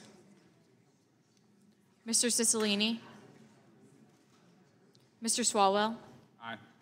Mr. Swalwell votes aye. Mr. Liu? Mr. Raskin? Final passage. Ms. Jayapal? Yes, aye. Ms. Jayapal votes aye. Ms. Stemmings? Mr. Correa? Mr. Correa votes aye. Ms. Scanlon? Ms. Scanlon votes aye. Ms. Garcia? Aye. Ms. Garcia votes aye. Mr. Neguse? Mr. Neguse votes aye. Ms. McBath? Ms. McBath votes aye. Mr. Stanton? Mr. Stanton votes aye. Ms. Dean? Ms. Mucarsel-Powell? Ms. Mucarsel-Powell votes aye. Ms. Escobar? Aye. Ms. Escobar votes aye. Mr. Collins? Mr. Collins votes no. Mr. Sensenbrenner? Mr. Shabbat? Mr. Gomert? Mr. Gomert votes no. Mr. Jordan? Mr. Jordan votes no. Mr. Buck? Mr. Buck votes no. Mr. Ratcliffe? Mr. Ratcliffe votes no. Ms. Roby? Ms. Roby votes no. Mr. Gates? Mr. Gates votes no. Mr. Johnson of Louisiana? Mr. Biggs? Mr. Biggs votes no. Mr. McClintock? Mr. McClintock votes no. Ms. Lesko? Ms. Lesko votes no. Mr. Reschenthaler? Mr. Reschenthaler votes no. Mr. Klein? Mr. Klein votes no. Mr. Armstrong? Mr. Armstrong votes no. Mr. Stubbe?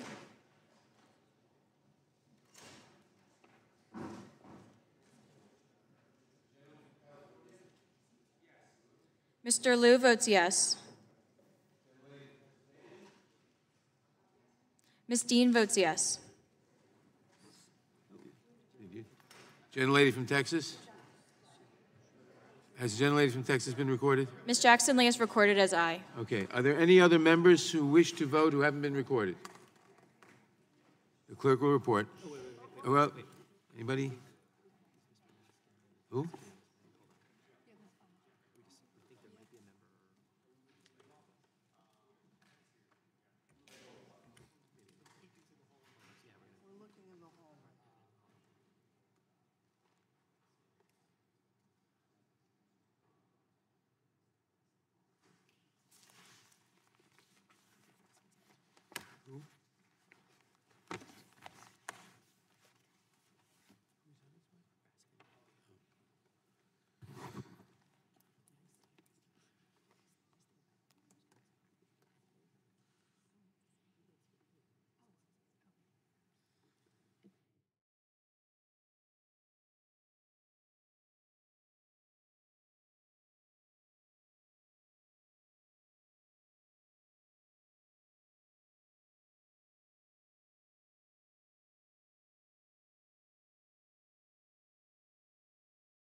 Mr. Raskin votes aye.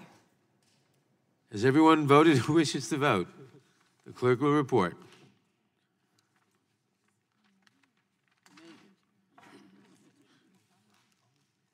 Catch your breath. I feel like saying catch your breath.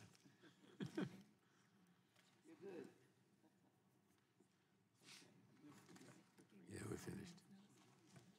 Mr. Chairman, there are 18 ayes and 13 noes. The bill is reported. I have a page somewhere. Same thing. The bill is reported favorably to the House. Members will have 2 days to submit views. The bill will be reported as a single amendment in the nature of a substitute, incorporating all adopted amendments. And without objection, staff is authorized to make technical and conforming changes. This concludes our business for today. Thanks to all our members for attending. The markup is adjourned.